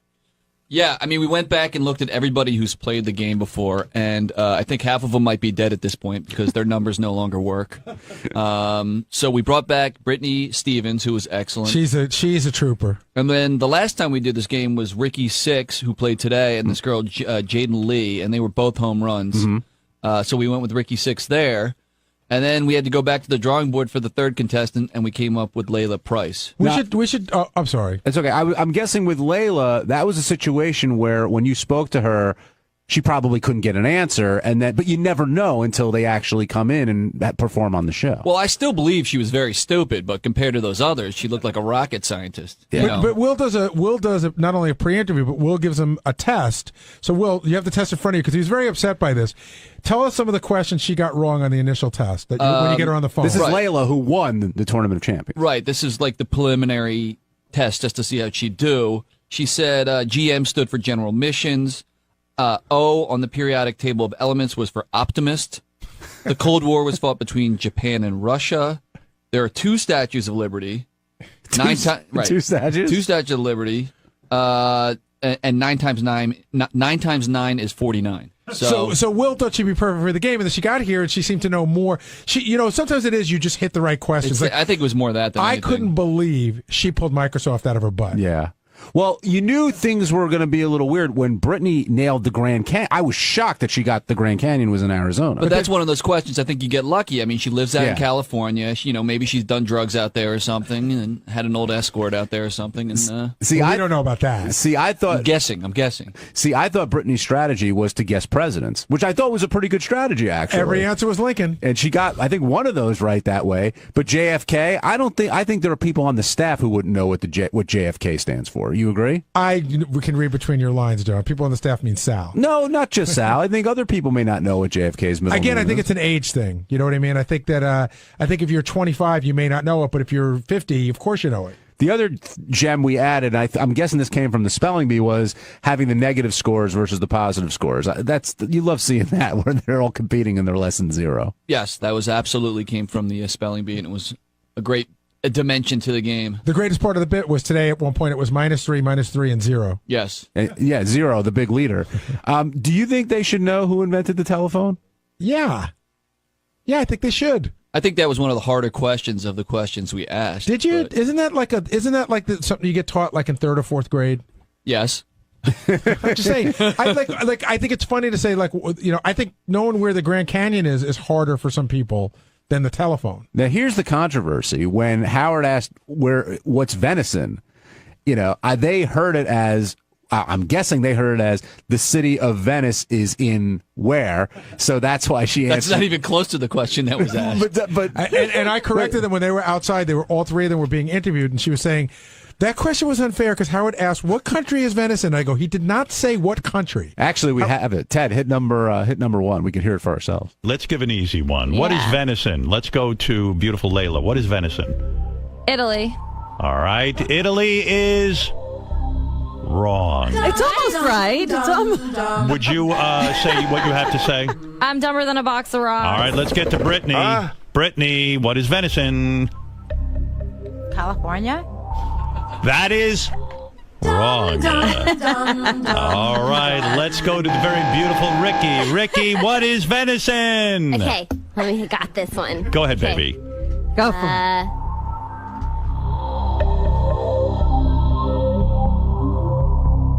Greece? It reminded me of the kid who cheats off the dumbest kid in the class. Yeah. Like they were all piggybacking each other's answers. Nobody thought for themselves. And you stand by that question, I'm sure. But when you're making these questions, are you thinking, what would a first grader know? What would a third? Like, what level are you talking about of knowledge when you're putting it all together? Yeah, exactly. That first grade, second. I look at it like, who would not know this answer? You know what I mean? They're that simple. That 95% of the population should know. Tyler in Massachusetts, you're on the wrap-up show. How you doing, everybody? Hey, Tyler. That bit was awesome. I just wanted to say that, and thank God for porn, or there'd be 3 more people on unemployment right now. So women are dumb shit. I want to make you aware that there are 2 statues of liberty. You think she knew that? She said the answer. You should have given it to her. There are 2 statues. There's one in France. Well, this was a preliminary quiz, so we'll give her that one. But do you think that we would have said, really, where are they? And she would have said, oh, there's one in France and there's one in the between. I doubt that, but she got the answer right, man. Come on. Right. Okay, fair enough, Tyler. I get you. There's always one of those guys. Well, that's the other one. Technically, there is 2 statues of liberty. The one we used to get all the time is where's Hitler from? Yeah. And the answer Germany, and then I would get the slew of. Actually, he was born in Austria, so that answer's not correct. Yeah. Exactly. Shut the fuck up. Well, also that was on Will's preliminary questionnaire. It wasn't used in the game, so exactly. let's make that clear as well. But thank you for pointing out that there are 2 statues of liberty. You never know what you're going to learn on the wrap-up show. Hey, it's Gary Dell'Abate, Baba Booey. On Tuesday's wrap-up show, we had a whole bunch of cast members come in and talk about whether they're well enough known to our audience. So there was Doug Goodstein and Steve Brandano. A lot of people feeling like Howard doesn't know who they are. There was a lot of wham, wham, wham. Here's what happened.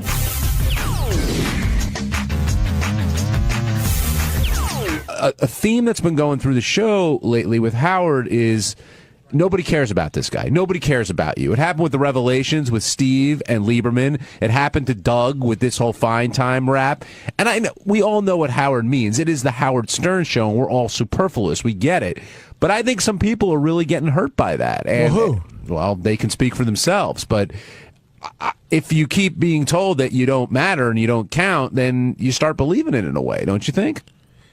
Yeah, I mean, I've always thought that we have a big show now. So there are a lot of people on what I would call on the periphery, not in terms of their value to the show, but in terms of their exposure to the audience. When Howard joked about, we're going to do a special on Rob Martin, Rob's our camera guy. We love him. Everybody here knows him. The audience doesn't know him. Mm-hmm.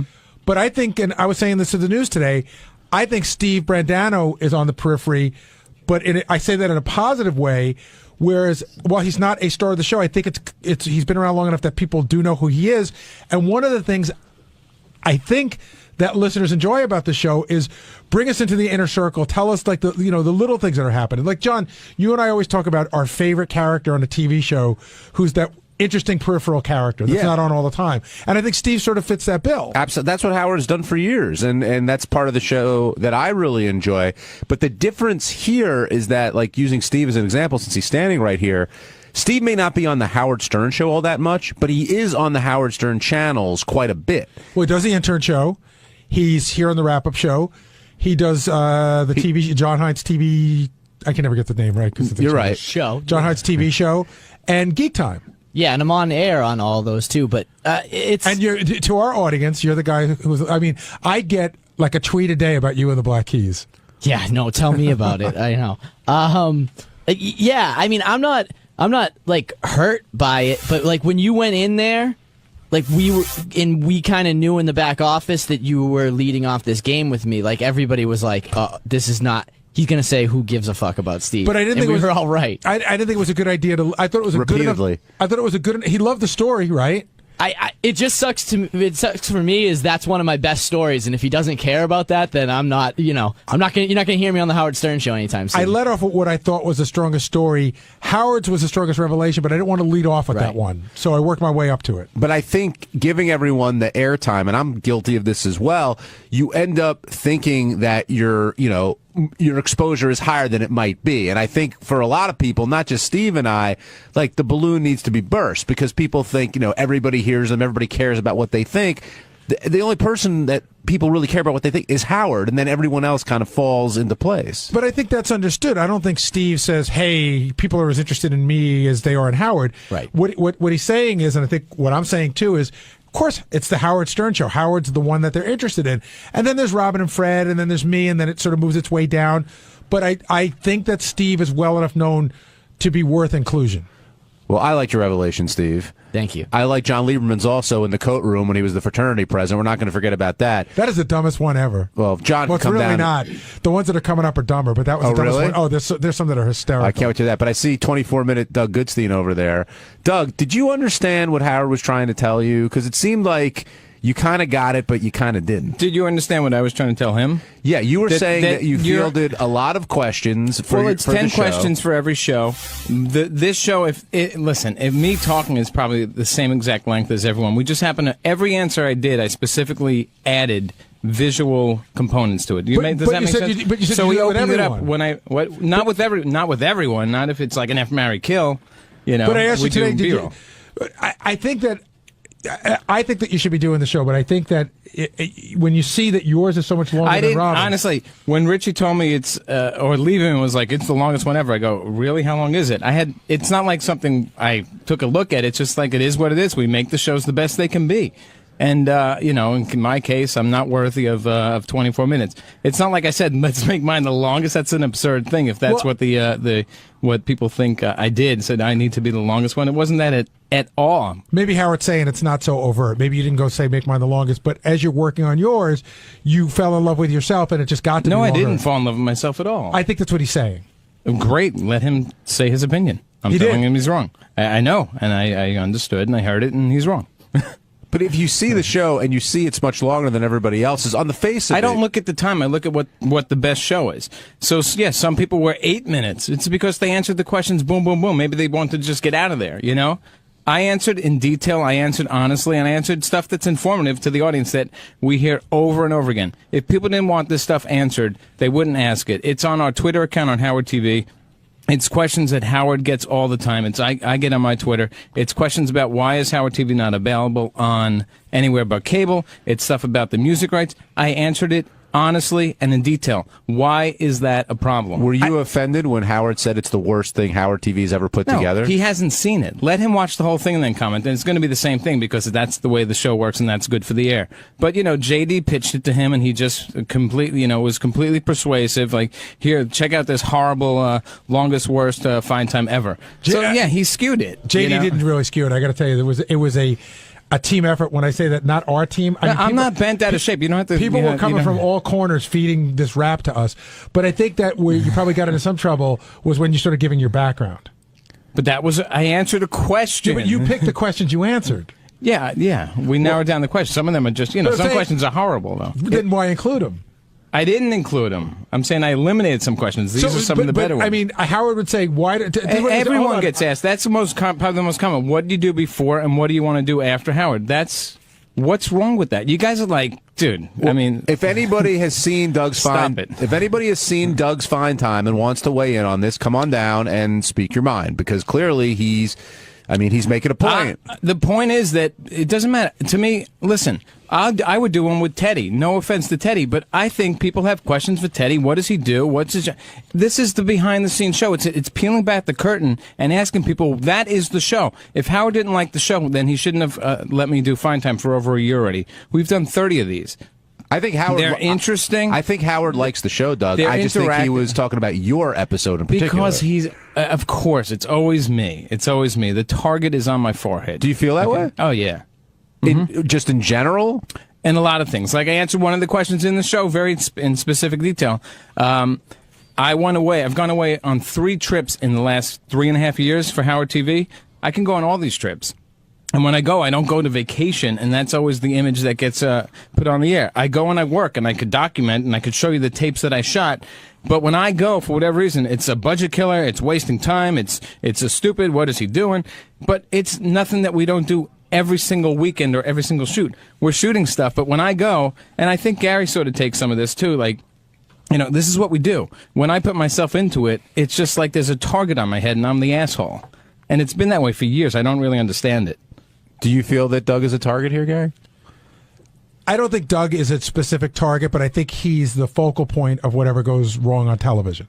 So in that sense, yes, but I don't think Doug Goodstein is a target. Versus Ganji? Because Ganji takes a lot of flack, too. And Ganji, too. Doug Ganji gets that, too. Doug is he's the guy in charge. He's the guy. So if Howard doesn't like anything on TV, so I think Doug takes a lot of shit because he's the head of TV, not necessarily Howard's out to get Doug. Listen, Howard likes, he gets what we do. He knows the magnitude. No, I know. And that doesn't need, I don't need the sugarcoating. I know how I feel about Howard. I know how he feels about me. I love the guy and I respect him and he's a genius. But it's not going to make me, suck up and not go at it with him and my opinion be heard.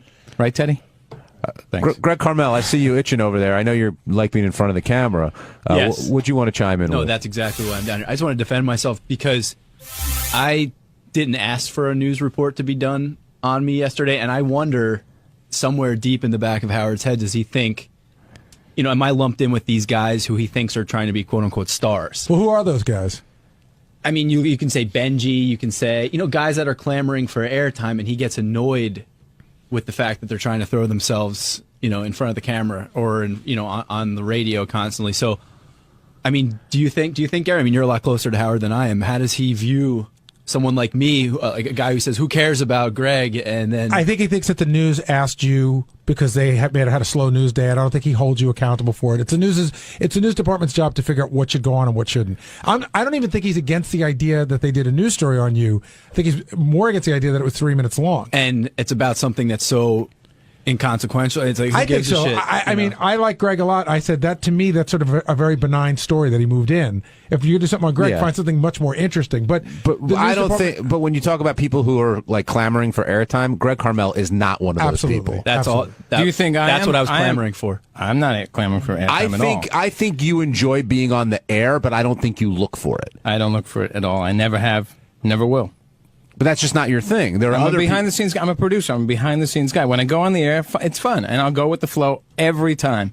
And, that's what the world we live in. I work in TV and radio, so, yeah. But I don't look for it. I'm the most pissed at Robin. It wasn't too long ago that she knew exactly if I had a girlfriend or not, and now she's acting like she has no idea what's going on with me or who I am. So it's funny, Gary. This show, it makes, I won't say stars, but it makes everyone who works in it, no matter who you are, known, and you're on the air and you feel like you have a taste of that sort of celebrity, and I think people love it, but they also feel, why not more me? Why can't, it be me? And that's a beast that just, it's not going to be fed by Howard, and it happens in certain doses. Yeah. Like, JD is Howard loves, he sounds great on the air, he's on all the time. Other people maybe aren't and wish they were. Right. I think, Howard, again, of course, this is all about Howard. Without Howard, none of us are here. I get it. So this is not to be disrespectful in any way, shape, or form. But, yeah, I mean, he's underestimating the audience and their want and their desire to hear things about people behind the scenes, and anyone on the show. I mean, look at the block parties. I was in Atlantic City. Everyone and anyone there was, fans had something to say to them. They wanted to interact. They wanted to ask questions. What's that? But I'm huge in Tampa. Yes, But I mean, it's not about we're all trying to be stars. I mean, in my case, that's not the case at all. And I don't think a lot of people are looking to be stars here. It's the world we live in, and it's a public forum. So what do you expect? People want to know about everyone.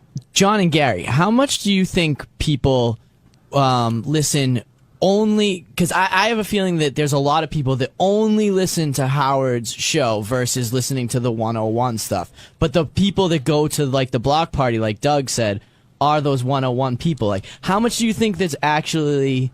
That's a hard one. I know what you're asking. It's very difficult to gauge. Because Howard's... I don't know the answer. If people only listen to Howard's show, then he is certainly right. Like, who gives an F about me or Doug or Greg or whoever? But for 101, it's totally different. So I don't know how big that audience is. Well, it's 101, Steve. So let's make sure we say that. I feel like we're doing group therapy here. Well, it's a lot of love, and I'm guilty of this too. There's a lot of love me daddy going on, don't you think? Yeah. On Wednesday's wrap-up show, we were treated to an appearance by J.D. Harmeyer, and we got into J.D. and what he does for a living, really, here on the Howard Stern Show. Joel McHale was a guest and talked about what they do on The Soup. Now 14 people are pulling TV clips. But we found out how J.D., who's just one guy, managed to do all that work and then some.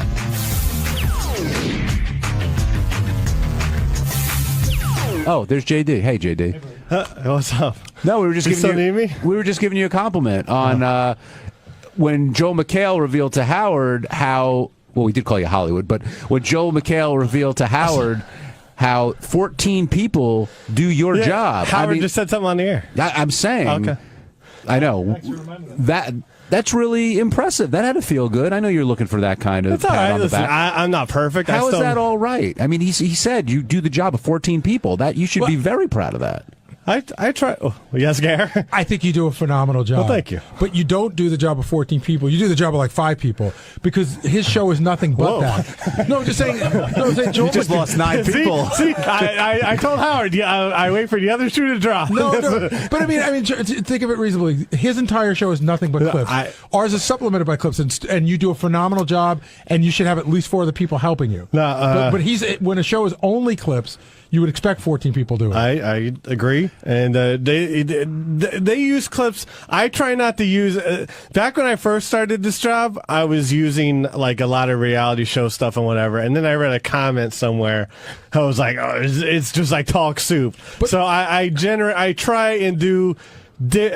I try and do things. I try and use stuff differently. I try not to go for reality shows too much unless possible, unless it made needed. 14 people are going through shows that you can't go through. It's not the worst thing in the world to use some of those clips. You just don't want to become the same show. Exactly. I try and be different. I don't want to sound. I don't want to be similar or whatever. Can I throw you the same question that Howard asked Joel McHale? What's your go-to show?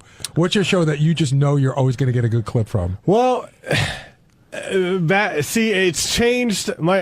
It's changed now because I look more towards the internet first because people seem to just post everything and they comment on everything there. So I look to see what people are talking about first. And my top 2 websites are. Well, I don't know if I want to give them away. Don't. But what back in the day? What were your top shows that you said? I know I'm getting gold off these shows. Steve. No, I never used cheaters. There was some time I used Tyra Banks a few times. Steve. Huh? Steve? What's Steve? You know who Steve is. What are you talking about? Jerry. Oh, Steve Wilkos. Oh, no. I mean, that was more out of enjoyment. When he would throw to people, throw the chair. Steve Wilkos has a move where he has chairs on the stage when no one sits down. He doesn't make anyone sit down. You have to earn the right to sit down on the stage. Love that show. By the way, I see that guy in my neighborhood all the time. He's the nicest guy. But, hey, if you're on, you might be able to sit down on the stage. But it's God. I mean, it was the daytime talk shows like The View and Because that was back when Star Jones was still on there, and she was, talking about her wedding and stuff. Trying to think of other. It varies. I don't know. When you pick something up on TV, do you check like other places to make sure they don't have it? Like it's almost an exclusive to you in the show? No, I mean, funny's funny anywhere. I definitely see if I see something on Kimmel or if I watch, I definitely try and check out the beginning of Kimmel, and I haven't watched The Soup a lot, but if I do, I try and see if there's something I miss on there that I think would be good for our show. I'll pull it. Well, as long as we're on this topic, because I don't know how often we're going to get to it. I don't want to be like a fine time, but what you get at what time? Right now it's like around 12:31 in the morning. And what are the first shows that you go to when you get in? Like I said, I checked I have about 50. It's more website right now. I check about 50 websites, and if something like say Manti Te'o, if I know that interview happened, I would go to that. Or if I heard the Alex Jones whenever he was on Piers Morgan, I would make sure to get that done. So what's left in broadcast TV for you? Because you say you're getting most of the stuff off the internet, they're doing the work for you. What's left in broadcast TV for you? They say I got to watch every day or every week. Gotcha. I mean, I record every freaking show, and it depends on the guests. Sometimes there aren't a whole lot of good guests or interesting guests on like Fallon, or, on the talk show. Last question: Yes. Who's your favorite guest that is always going to say something stupid whenever they're on a show? Oh man. God, you know what? If someone like Mike Tyson, I always try and watch all his appearances, but he hasn't really said anything too crazy lately. It's just like Paris Hilton for sure. Paris or Perez? Paris Hilton. Paris. The chick. Okay. Paris Hilton. It just all depends. I don't know. It's all very varied. that sounds so dumb, but yeah, I don't know. What would you say? Okay, last question. What would you say is your greatest hidden discovery? Like something you found that nobody else had that we've used on the show for like the longest time. Well, there's two.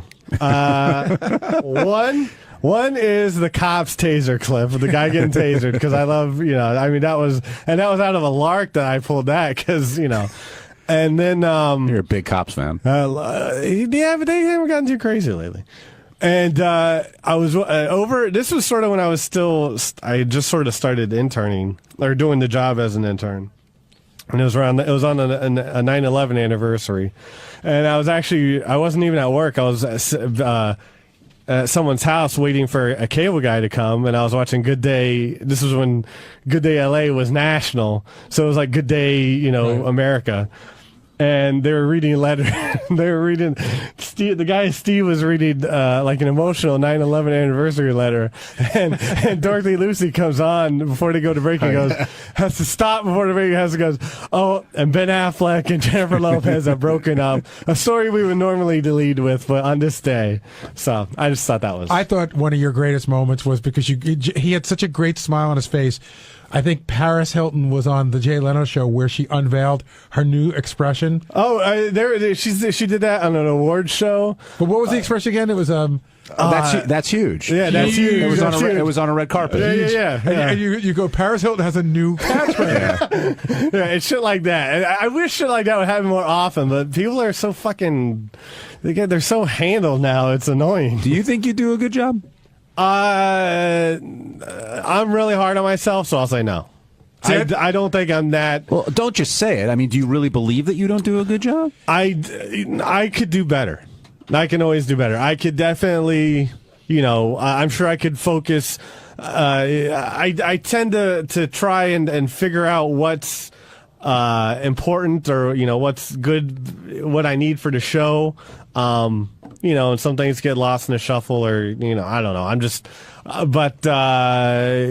I could probably be doing better, but that's just me. I don't know. I think what I got out of that, which I love about you, JD, is you could totally get the passion. Yeah. Like you could tell he totally digs it. No, he works really hard and I think he's very good at what he does. Listen, I love this show and I want to be able to contribute and whatever strengths that I have. But I think you also the best way that I can. I think you also love doing that too. I think you like watching TV and finding those funny things. Yeah, I mean, listen, I don't sitting and skimming through shows isn't exactly the greatest thing in the world, especially if it's the daytime show like Katie or something like that, or The Talk. Can you watch a TV show without the remote in your hand? Can you just watch a full TV show and not like fast forward to it?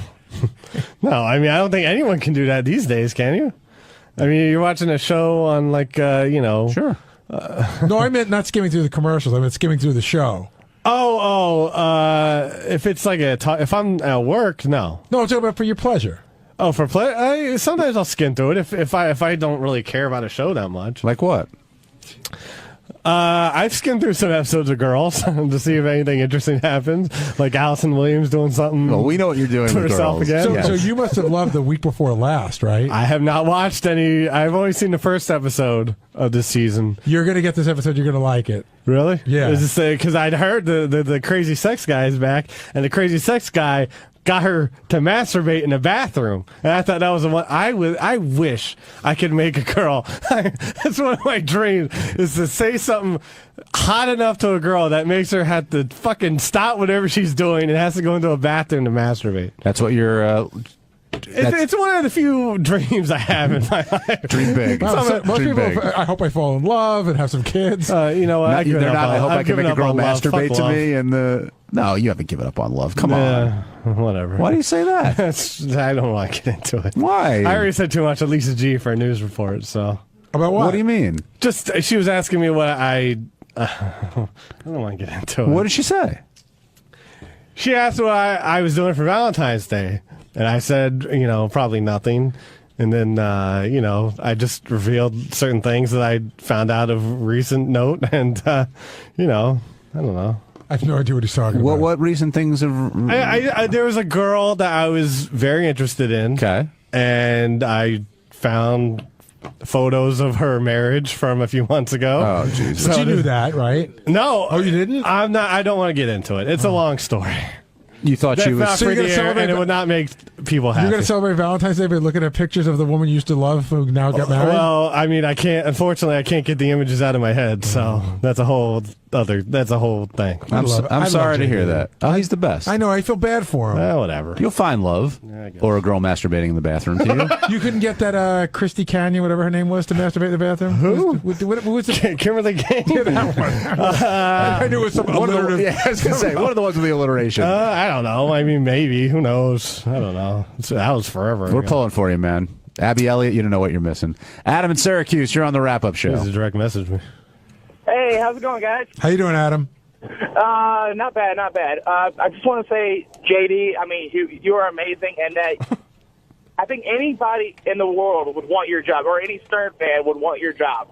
But it always amazes me because you were saying about you get in at like 1:30 in the morning. I mean, how the hell do you sleep, dude? Seriously.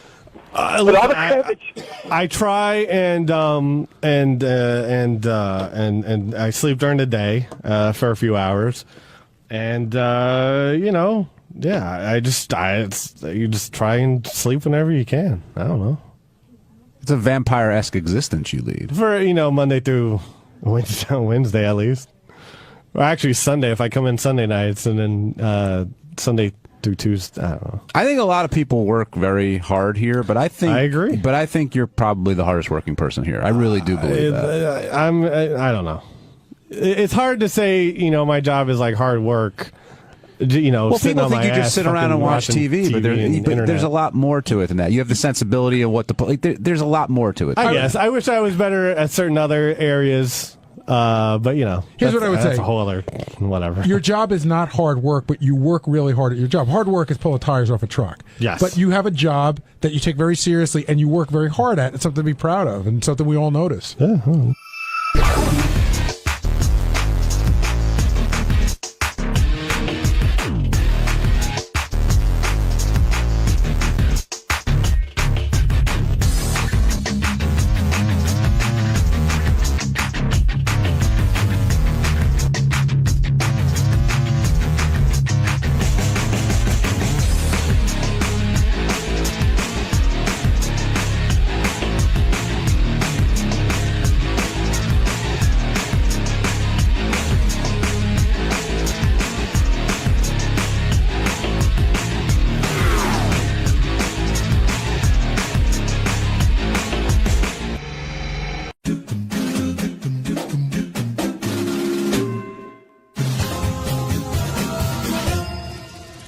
Hey, Stern fans, welcome to Fine Time, the show where you, the fans, get the opportunity to ask questions and interact with your favorite Stern Show staffers, Whack Packers, and celebrity superfans. I'm your host, Rachel Fine. Now, my guest today is one of the original members of the E! Crew. He started off as an associate producer, and today he is the executive producer here at Howard TV. Now, over the years, Howard has busted his balls over many things, such as being easily hypnotizable and having a little pet name for Robin, a.k.a. Chocolate Cake, for managing an angry drunken dwarf, for having corrective eye surgery, for staying home to protect his family during Hurricane Sandy, and of course for that infamous on-air scuffle involving baby clothes. He's also extremely loyal to the show. He's an amazing father of 2 absolutely beautiful children, and he managed to score himself a hot, smoking hot wife. And it's possible that I said the last part to kiss his ass because he is, in fact, my boss. Ladies and gentlemen, it is the one and only Doug Z. Goodstein. Thank you. You keep your job. That Excellent. Was approved. Thank you. Thank you, sir. I hope that this all goes smoothly and I don't get fired.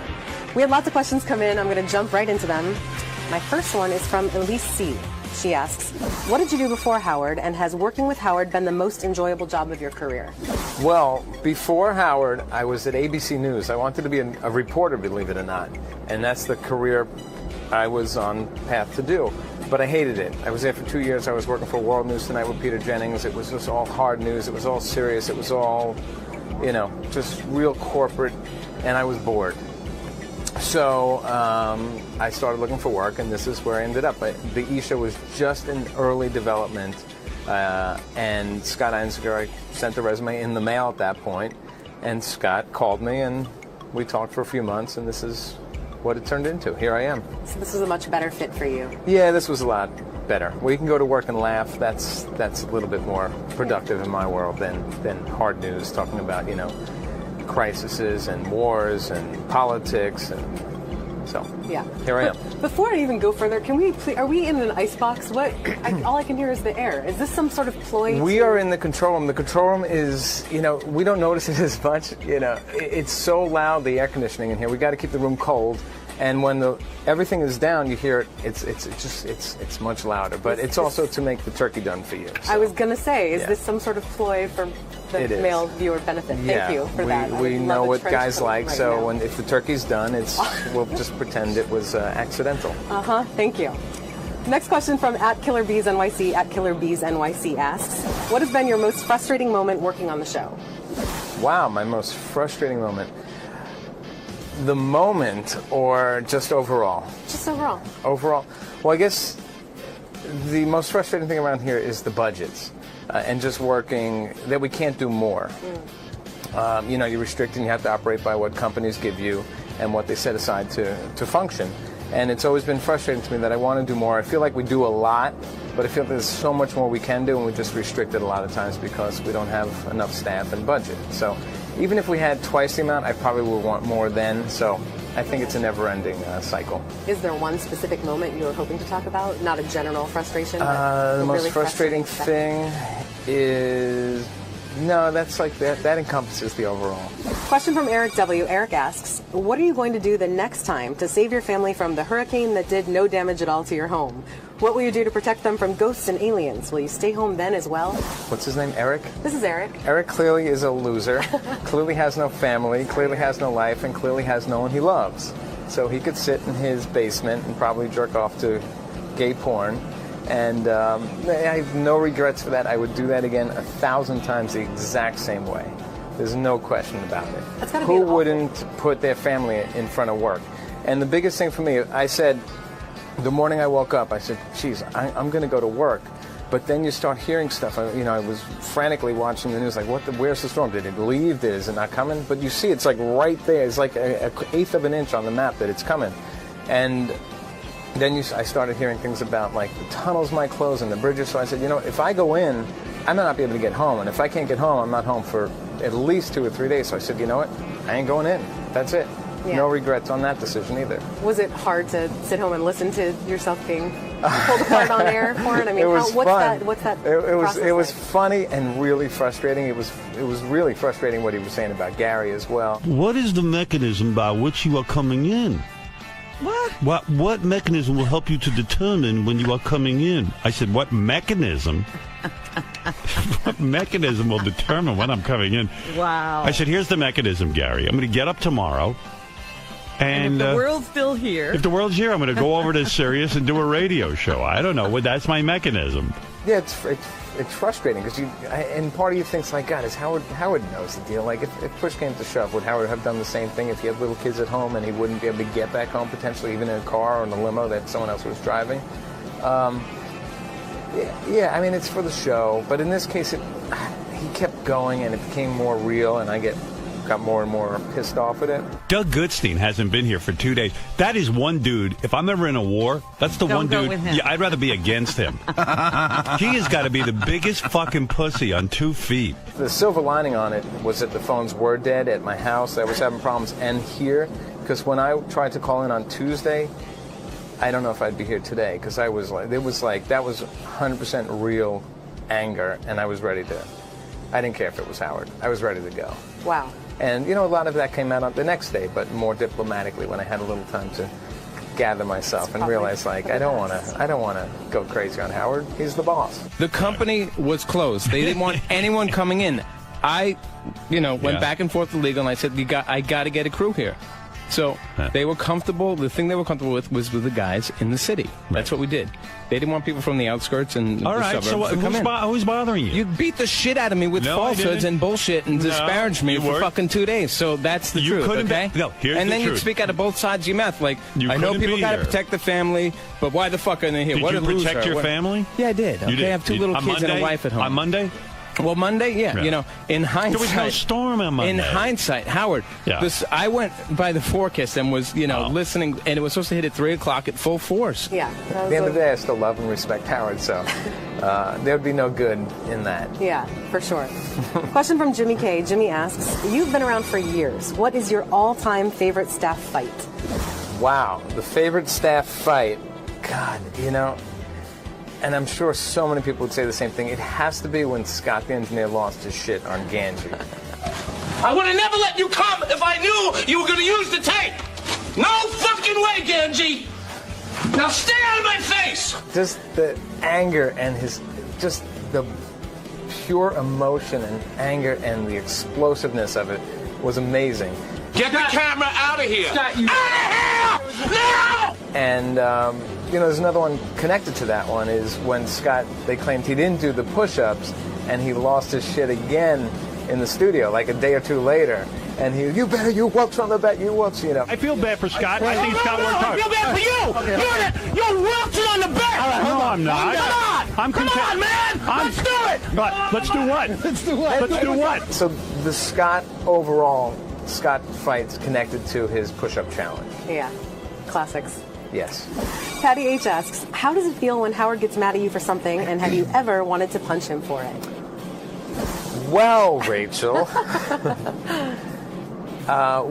whenever you're on the hot seat, you always have to remember you're on. The show is on. You always, you know what Howard says off the air and how Howard is off the air. It's a show.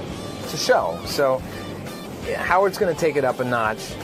And just go there and just not stop at anything. And the more you show your cards, the more you react to it, and the more emotional and angry you are, the strong. You can't win. I mean, Howard's the genius of all geniuses when it comes to fighting and pushing buttons. And you could try to defend yourself, and I won't stop at anything. I'll go after anyone, and if I think I'm right. If I'm wrong, I think I'm one of the clearest people around here to say I'm wrong. People have a hard time admitting it. I will admit it. But have I ever wanted to punch Howard? I wouldn't say I wanted to punch Howard. Did I want to maybe shake him a little bit politely and say, are you kidding me? Like, when he's happened to have gone too far, I feel he's gone too far, or maybe he really belieds these things as opposed to just doing it for the show. Is there a good example of that?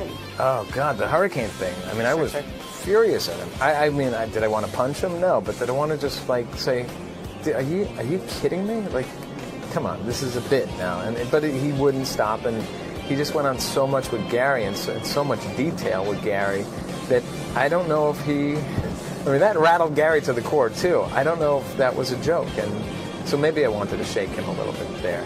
It's a little less violent than Patty wants you to be. No, I would never punch Howard in the face. What good would come of that? Not a lot. Nothing. Question from at CWD in Tennessee. They ask, have you been banned from going on the road with Ronnie and taping the block parties since Howard railed you for not doing anything and wasting Howard TV money on the road? This is a very funny question to me. Because, again, things get so polarized when I do anything, and I don't know what it is. We are on the road all the time. We are on the road. We have crews out all the time. This past weekend they went to the block party in Pittsburgh and Cleveland. You don't hear anything about it, but Howard knows we shot it. But if I went to that, he would be like, why is Doug on that freaking shoot? Why are you wasting Howard TV money? But it would be no different than anything we always do. In fact, the last 2 times he said something to me, it was I went to Austin about 3 years ago with Ronnie, and what did I do? I work. I have a camera. I mean, there's documentation of what I do. I could give you the videotapes and show you how it's edited and show you what I'm doing. I'm not going there to party. I don't drink that much at all. If I do go away, it's probably because I just need a good sleep. I think there's times I go out, or when I've done shoots, these guys go out partying, and I'm like, guys, I got to take a nap. Because, with 2 little kids, it's hard. And to have a hotel room by yourself, my goodness, that's as rare as it gets. And then the second time most recently was in Tampa, Florida, where we went. We worked every second of that time. Again, I'm holding a camera the entire time. I'm running back and forth a quarter mile to get Howard's arrival. I'm shooting the B-roll of the crowd. I'm coordinating stuff with AGT people. I'm working. I'm shooting a camera at Bubba's studio. So, again, if it wasn't me, you wouldn't hear a word about it. Oh, great, the Howard TV guys. But Doug goes. It's free vacation. It's a vacation. We worked 47 out of 48 hours. So. Yeah. You were there for days. No, I wasn't. We came in 6:30 a.m. on Monday. You had you, Richie, Rachel. Who else was there? That fat Angie? No, Greg Carmel. Greg Carmel, another one. Howard. I'm sitting there going, I thought we have no money. For the entire expense of that trip, it maybe was $2,500. Right. Okay. And I got a Bubba Cribs out of it, or a Bubba studio tour. Okay. Brent Fine Time. Okay. Brent Fine Time or Bubba Fine Time? A Fine Time with Brent and a Fine Time with Bubba. All right. There's 3 separate shows. Elements. And then we did wraparounds with Bubba. And then the next day, we had 3 cameras shooting Your Big Arrival at AGT in Tampa. Right. And then we went to the shows, and then the next morning, at 10 in the morning, we went home. So, all right. There's no vacationing. I don't know. I think it just really puts it on the map. Like, he doesn't think I work when I'm there, that I'm looking for vacation time, but not the case. I agree. I can back you on that one. Well, I could show you the tapes. You don't have to back me. No, I can lived show you my work. We had like a half an hour at night, maybe, for dinner. That was Right. it. We worked the whole time. Got a question from Mike S. Mike asks, will Howard TV ever be available anywhere else besides cable? Yeah, this I get all the time and I read them all on Howard TV's Twitter account, on my account, which is the first time I'll ever plug it. Doug Z. Goodstein. I don't really believe like How very Howie all the Mandel guys. of you. Yeah, Howie Mandel. Plug him. Look at me on Twitter. I use that account for the purposes of work for the most part. And it's the most frequent question, and I'm surprised. I've answered it so many times. Yep. I'll answer it every This is time. the perfect opportunity for you to set the record straight. Well, FiOS and okay. internet and pay sites. The deal is that in demand, Howard TV is owned by 3 of the biggest cable companies: Comcast, Time Warner, and Cox. And they have opened it up to FiOS, to Uverse, to Direct to Dish. The opportunity is there, but they require licensing fees, and there's been complexities with getting those contracts done. So, yeah, everyone can have it at this time, but it comes down to money, complex contracts, and it hasn't happened. Do you think there's any chance of it happening? I don't think there's any chance of it happening at this time, but it's still active. The door is wide open for anyone to come in and carry the service.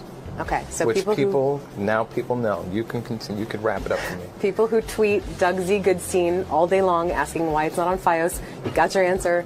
Unfortunately, it's not going to happen. I'm trying to help you It's answer not going to different happen for questions. now. For now. It can happen. It could happen tomorrow. Maybe someday. If someone writes a big check, Can we start like a Kickstarter account to get it?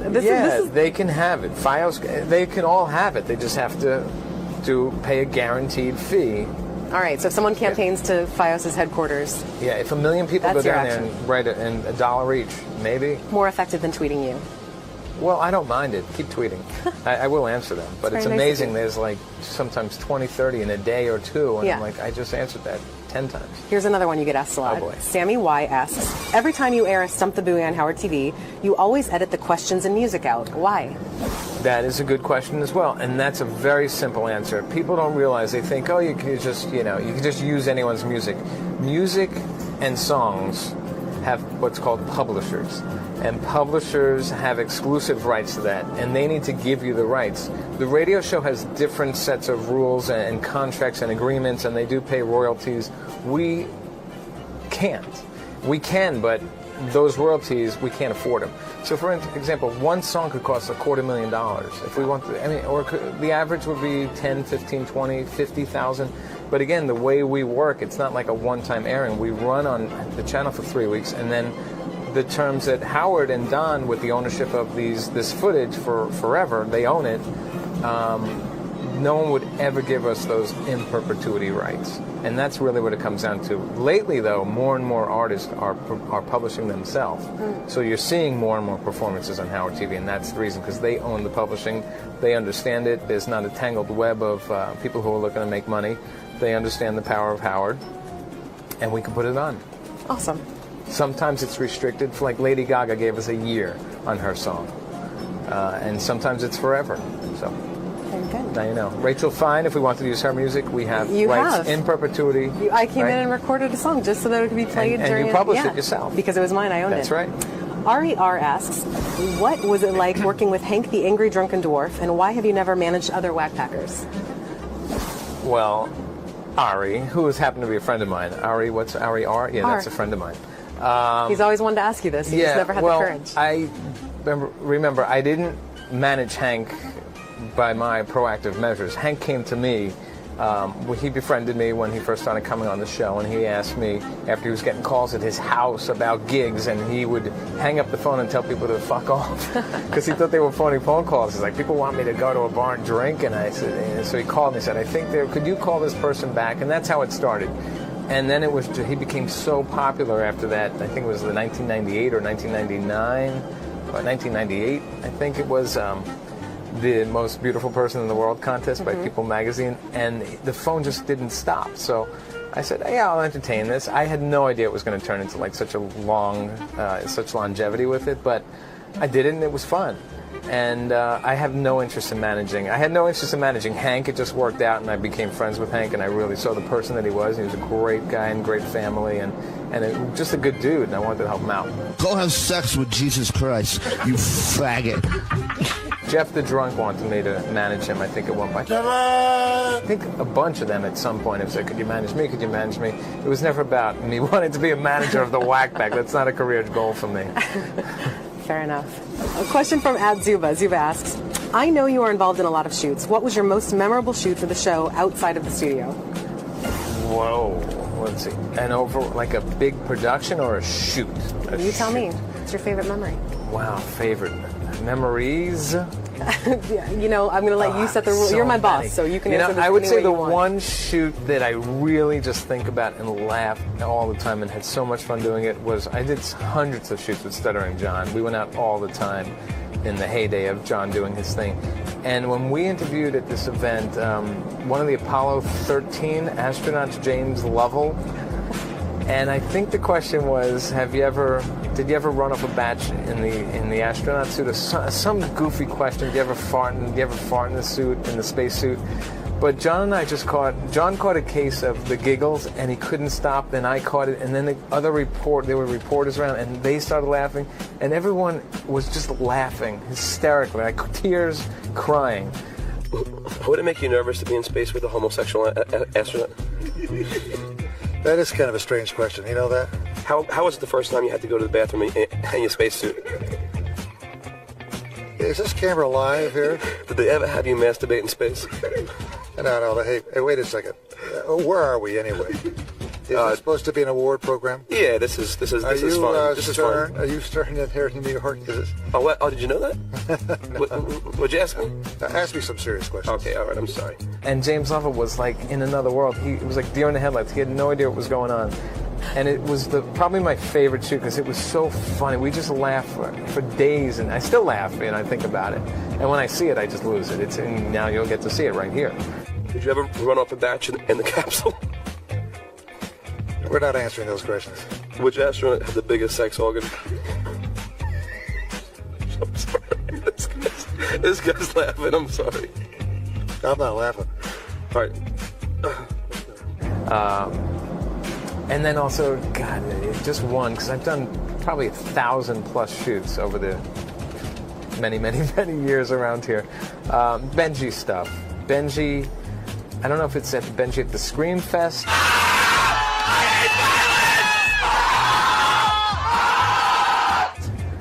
Or Benji at the Poetry Slam. Get off the stage and turn your light off. George, you idiot! You must think of me! Probably at the Poetry Slam. That was funny because it was just I got taken into another world with Benji, where he started wanted to fight me. It's about common sense and decency. Thank you. I'm covering what he does. I didn't tell him what the fuck to do. He grabs him. Right, we know I don't that. have to do anything for this guy. Oh, does he have a gun to your head? Oh my God. But overall, the big picture, I love doing the Vegas shows. No individual, and just anything on the road. I thought that just took the show to another level. There was tons of work, but it was fun. Those are my favorites. Awesome. Favorites. I'm sorry. Not a single memory. Memories. It's your show, so That's Doug, right. you can say anything. My boss could do whatever he wants. I want to thank Doug Z. Goodstein. What is the Z? We didn't even talk about this. The Z is Zachary, Okay. which I wish was my first name, actually. Why don't you go with the Fred Norris method and just make your name Zachary? I probably could, but it's a little too late now. Okay, so I you think feel I'm too- committed to just the initial. Yeah, I'm too into it. I'm deep into it now, so I figured I'd just use the initial. I wanna- And also, there's yes. a double G in there, Doug Goodstein. Doug Goodstein. So it breaks it up. But I don't introduce myself like, "Hi, I'm Doug Z. Goodstein." I like the Z. It's very. It's, all right. Well, fantastic. It's very what? It's got a nice Doug Goodstein. It's got a nice little rhythmic factor to Little it. You blow it with the Z. I think I would go Z-less. Okay. That's just All me. right. I go I'll Z-less. You go topless, I'll go Z-less. Deal. I want to thank Mr. Z. Goodstein for taking the time to answer the questions that you, the fans, submitted. Keep sending your questions in. You can tweet them, you can Facebook them, you can send them via email, you can send a video submission and be a part of the show. And remember, this is your show, so don't screw it up. Until next time, I'm Rachel Fine, and I hope you all had a fine time. I had a fine time. I had with a you. fine time. It's a fine time. Did you dress conservatively for me because I'm the boss? And that's why you turn the air conditioning up? Is that the deal? Yeah, we did that. In what planet is this conservative? The turkey wasn't done though. The turkey is done. Sorry. Let's not discuss the turkey's level of readiness. But it's all done. Yeah, I've seen you like with your. This is like a nice Do you know like, the time earth tone and. For you, I put time into choosing skanky shirts for you on a weekly basis. I really thought this was a boob window, Conservative. a boob window for you. Neck no? is covered, sleeves. I mean, geez. Okay, Richie's in the room. Let's relax. Just for you, Mr. Good. Thank you. Be good for you.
mình thắp lửa trái tim yêu để vững lối đi qua điều chăn trở đưa em đến nơi tận cùng nỗi nhớ cùng hoa thân như gió mong mây kề đêm nồng nàn dâng cuồn hết đam mê màu sao tất bao bộn bề lo lắng cùng đắm đuối bù lúc xa thầm lặng buồn nồng nàn cho khoảnh khắc yêu thương tình chúng ta sương vút tựa cánh diều như lúc chiều vui kia.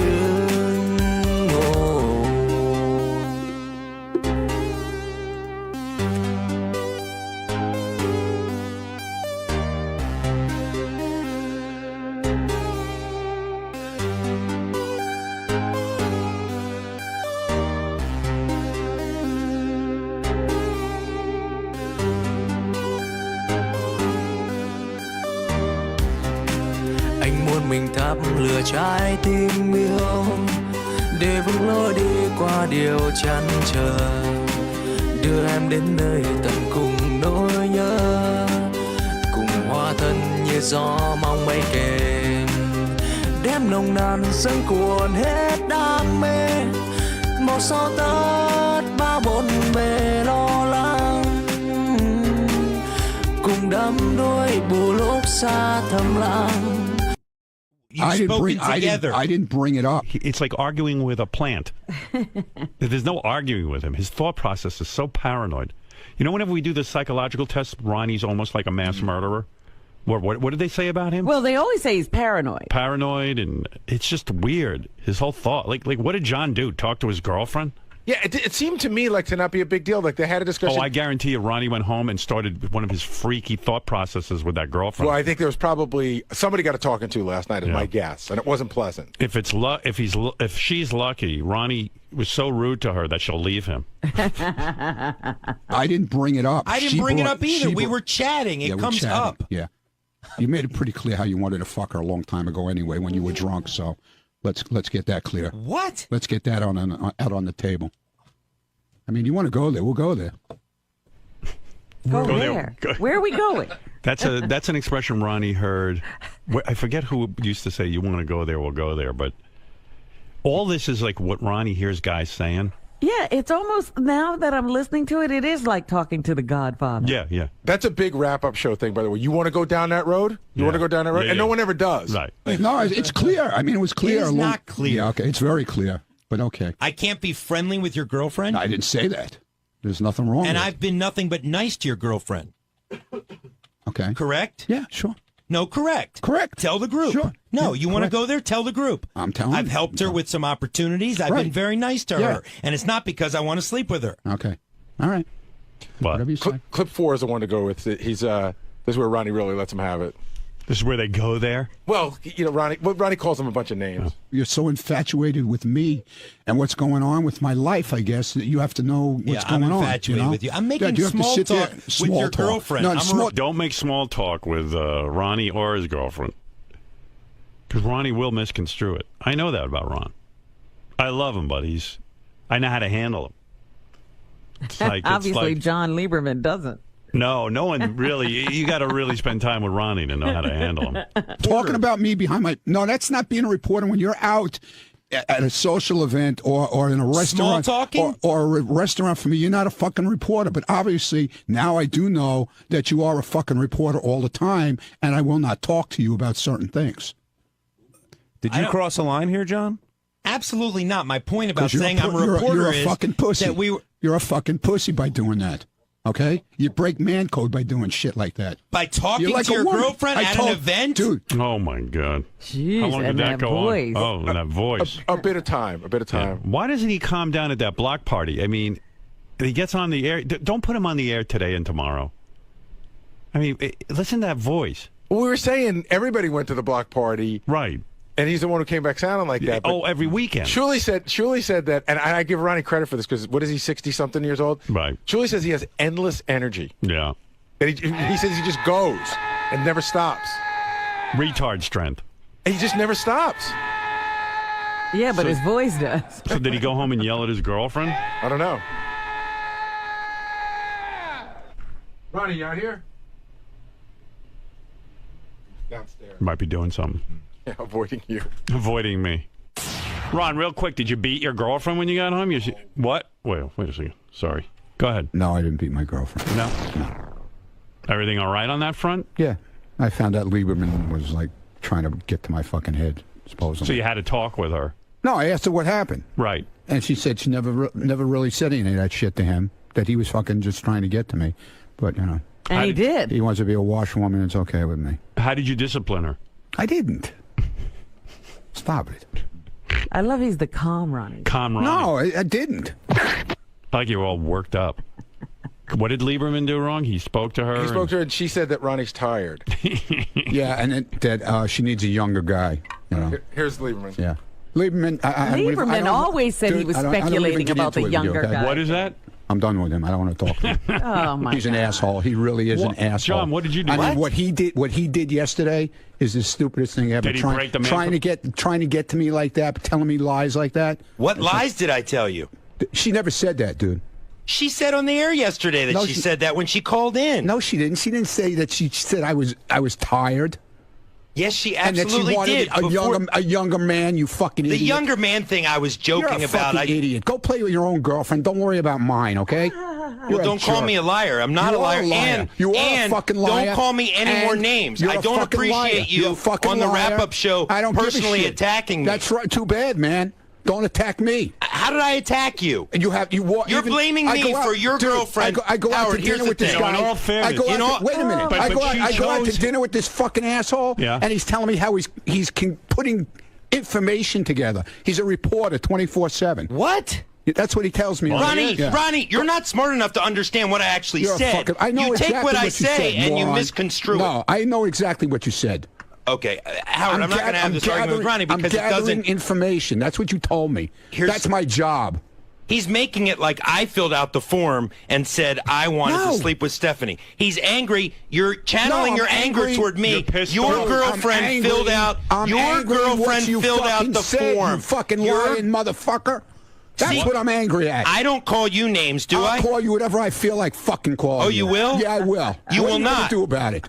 What are you going to do about it? Oh, now you're threatening me? No, I asked you what you're going to do about it. You act like You're a 2-year-old. fucking idiot. Oh, I am? Yeah. How am I? How is he an idiot? Wait, you think I'm an idiot? Yeah, I do.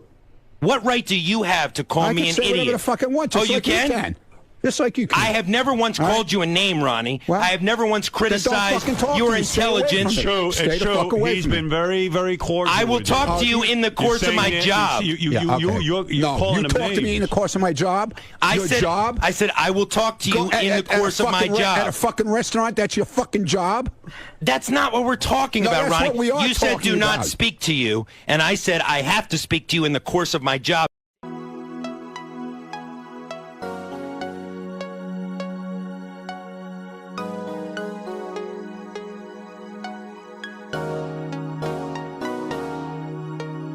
Nắng soi khung cửa buồn, tình qua khu vườn vắng, em làm mây cuồn cuộn.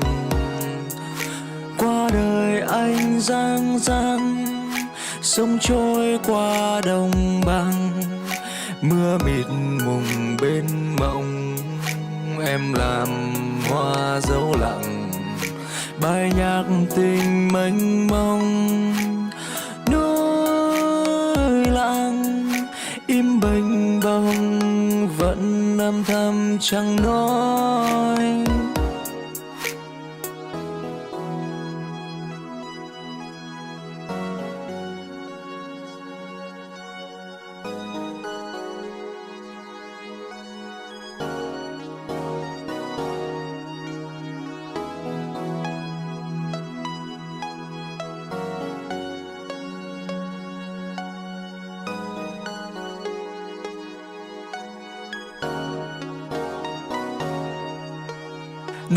Nắng soi khung cửa buồn, tình qua khu vườn vắng, em làm mây cuồn cuộn. Qua đời anh giang giang, sông trôi qua đồng bằng, mưa mịt mùng bên mộng, em làm hoa dấu lặng. I'll run rings around you any day of the week. Okay, Ronnie. Okay? Can you fuck better than him, you think? Yeah, any day. All right. I'll fuck his girlfriend. She'll be standing. Her fucking hair will be standing up. Oh, that's You talking nice. about the hair That's on, right. Are you talking If about, you want to be an asshole, I can be an asshole too. you talking about the hair on her arms? Okay? Want to have a fuck contest? You want to be an two? asshole? I'll be an asshole. Ronnie, the difference is There is no difference. You step way over the line. Yeah, I and now step you're way over talking the line. about sleeping with my girlfriend. I never once said. How about a fuck contest? Seriously. Sure. Okay. Go ahead. Big shot. You fuck Stephanie. Bring it out. He'll fuck your girlfriend and see who fucks better. Then we're going to be back in here with a whole new. Let the girls decide. With a whole new problem. Let the girls what's that decide who problem? fucks better. Ronnie's confident in his fucking. One thing. Yeah, but Ronnie's never going to touch Stephanie again after he's been with John. She's been with John. Well, you can't take it out on Stephanie because you're going to fuck his girlfriend. That's fine with me. Good. You're sure you can handle this? I would not subject my girlfriend to that torture. You guys going to wear condoms for this? I would suggest no condoms. No condoms. Absolutely I'm riding not. bareback. None. Oh my God. None. I'm going in commando. That's right. Oh. Well, John, Ronnie says he's up for it.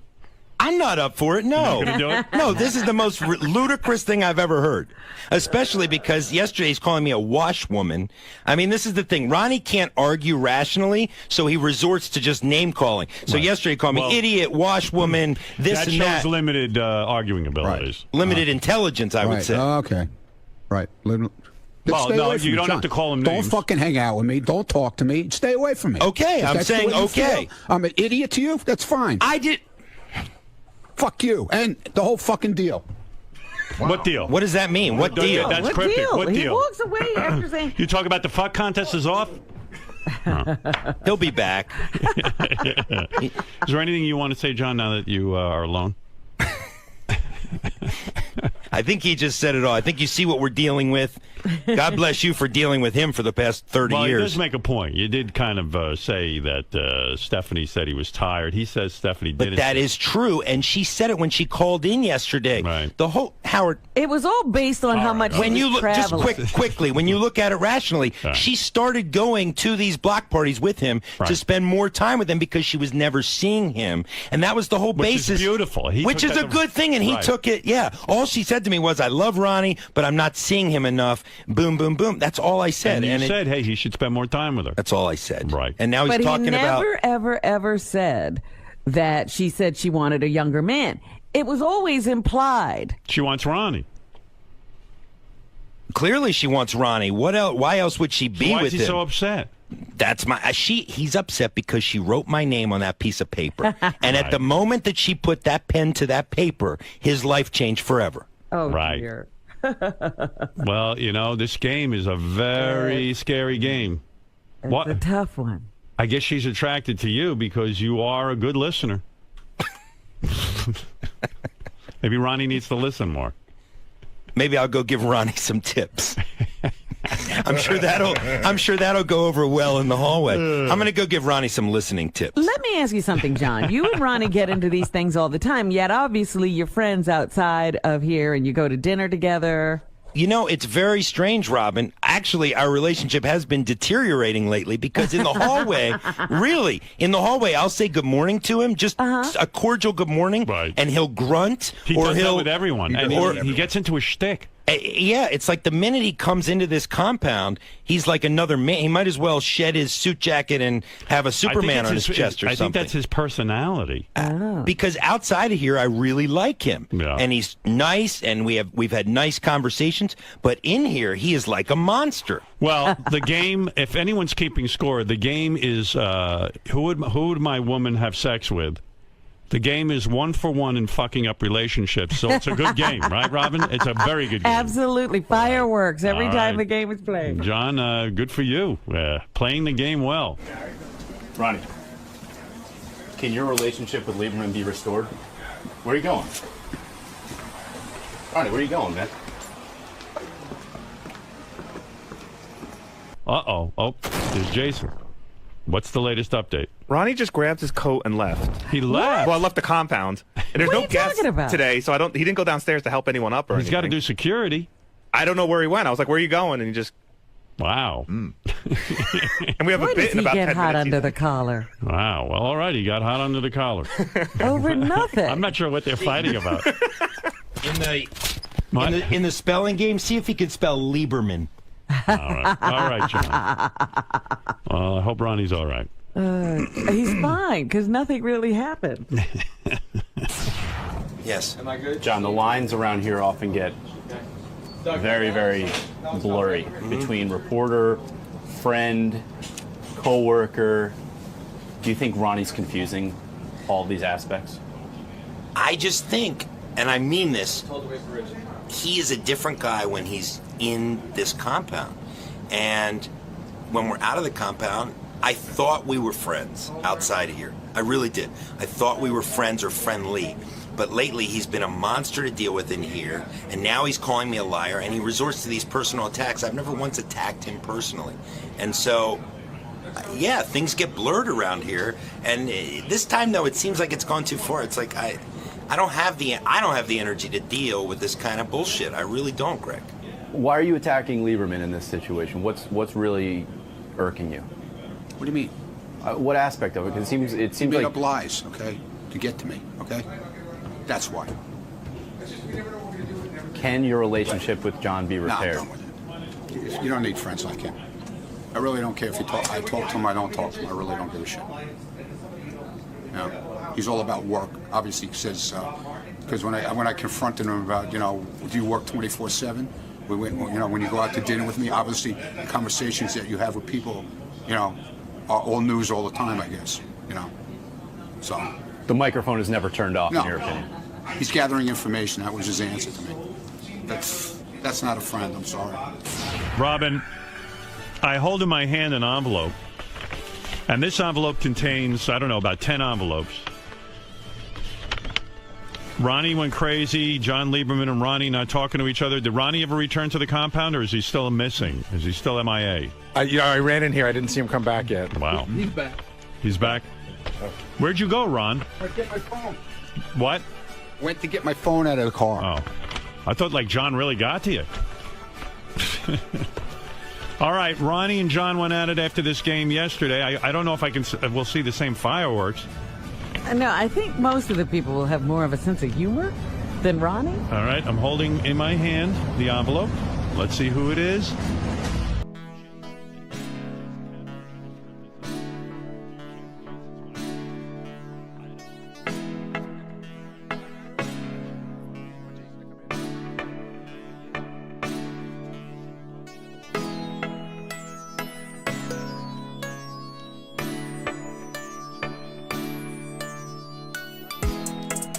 Ngắm nhìn biển rộng bao la, một màu xanh biếc cho ta say lòng.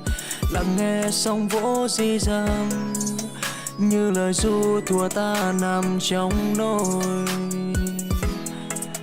Ngắm nhìn mây lượn lờ trôi, bồng bềnh là lướt như thời đôi mươi.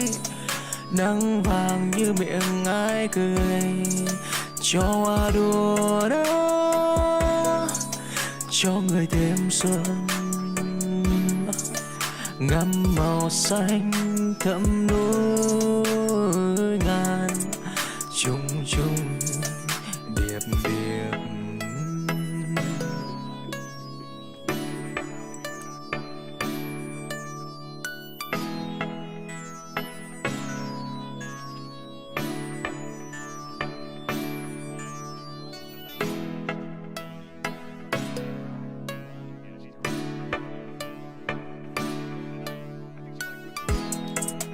Ngắm nhìn biển rộng bao la, một màu xanh biếc cho ta say lòng.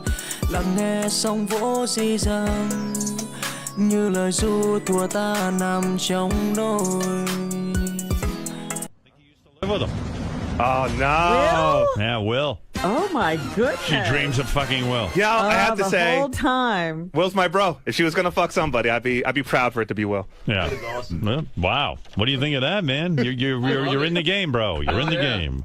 I'll tap that ass. I'll give it to her. Have a party. Sounds like you're ready to tap any ass that walks around. Pretty much. That's You've true. got the married man syndrome, man. We both That's all do. right. Yeah, well, we're married. At the block party this weekend, Will and I went up on stage, and they told us 10 minutes beforehand, go up on stage and say something. So Right. I just went up and talked about every woman here that I want to have sex with. Like, Who do you want to have sex with? Oh my God, Teddy's girlfriend and our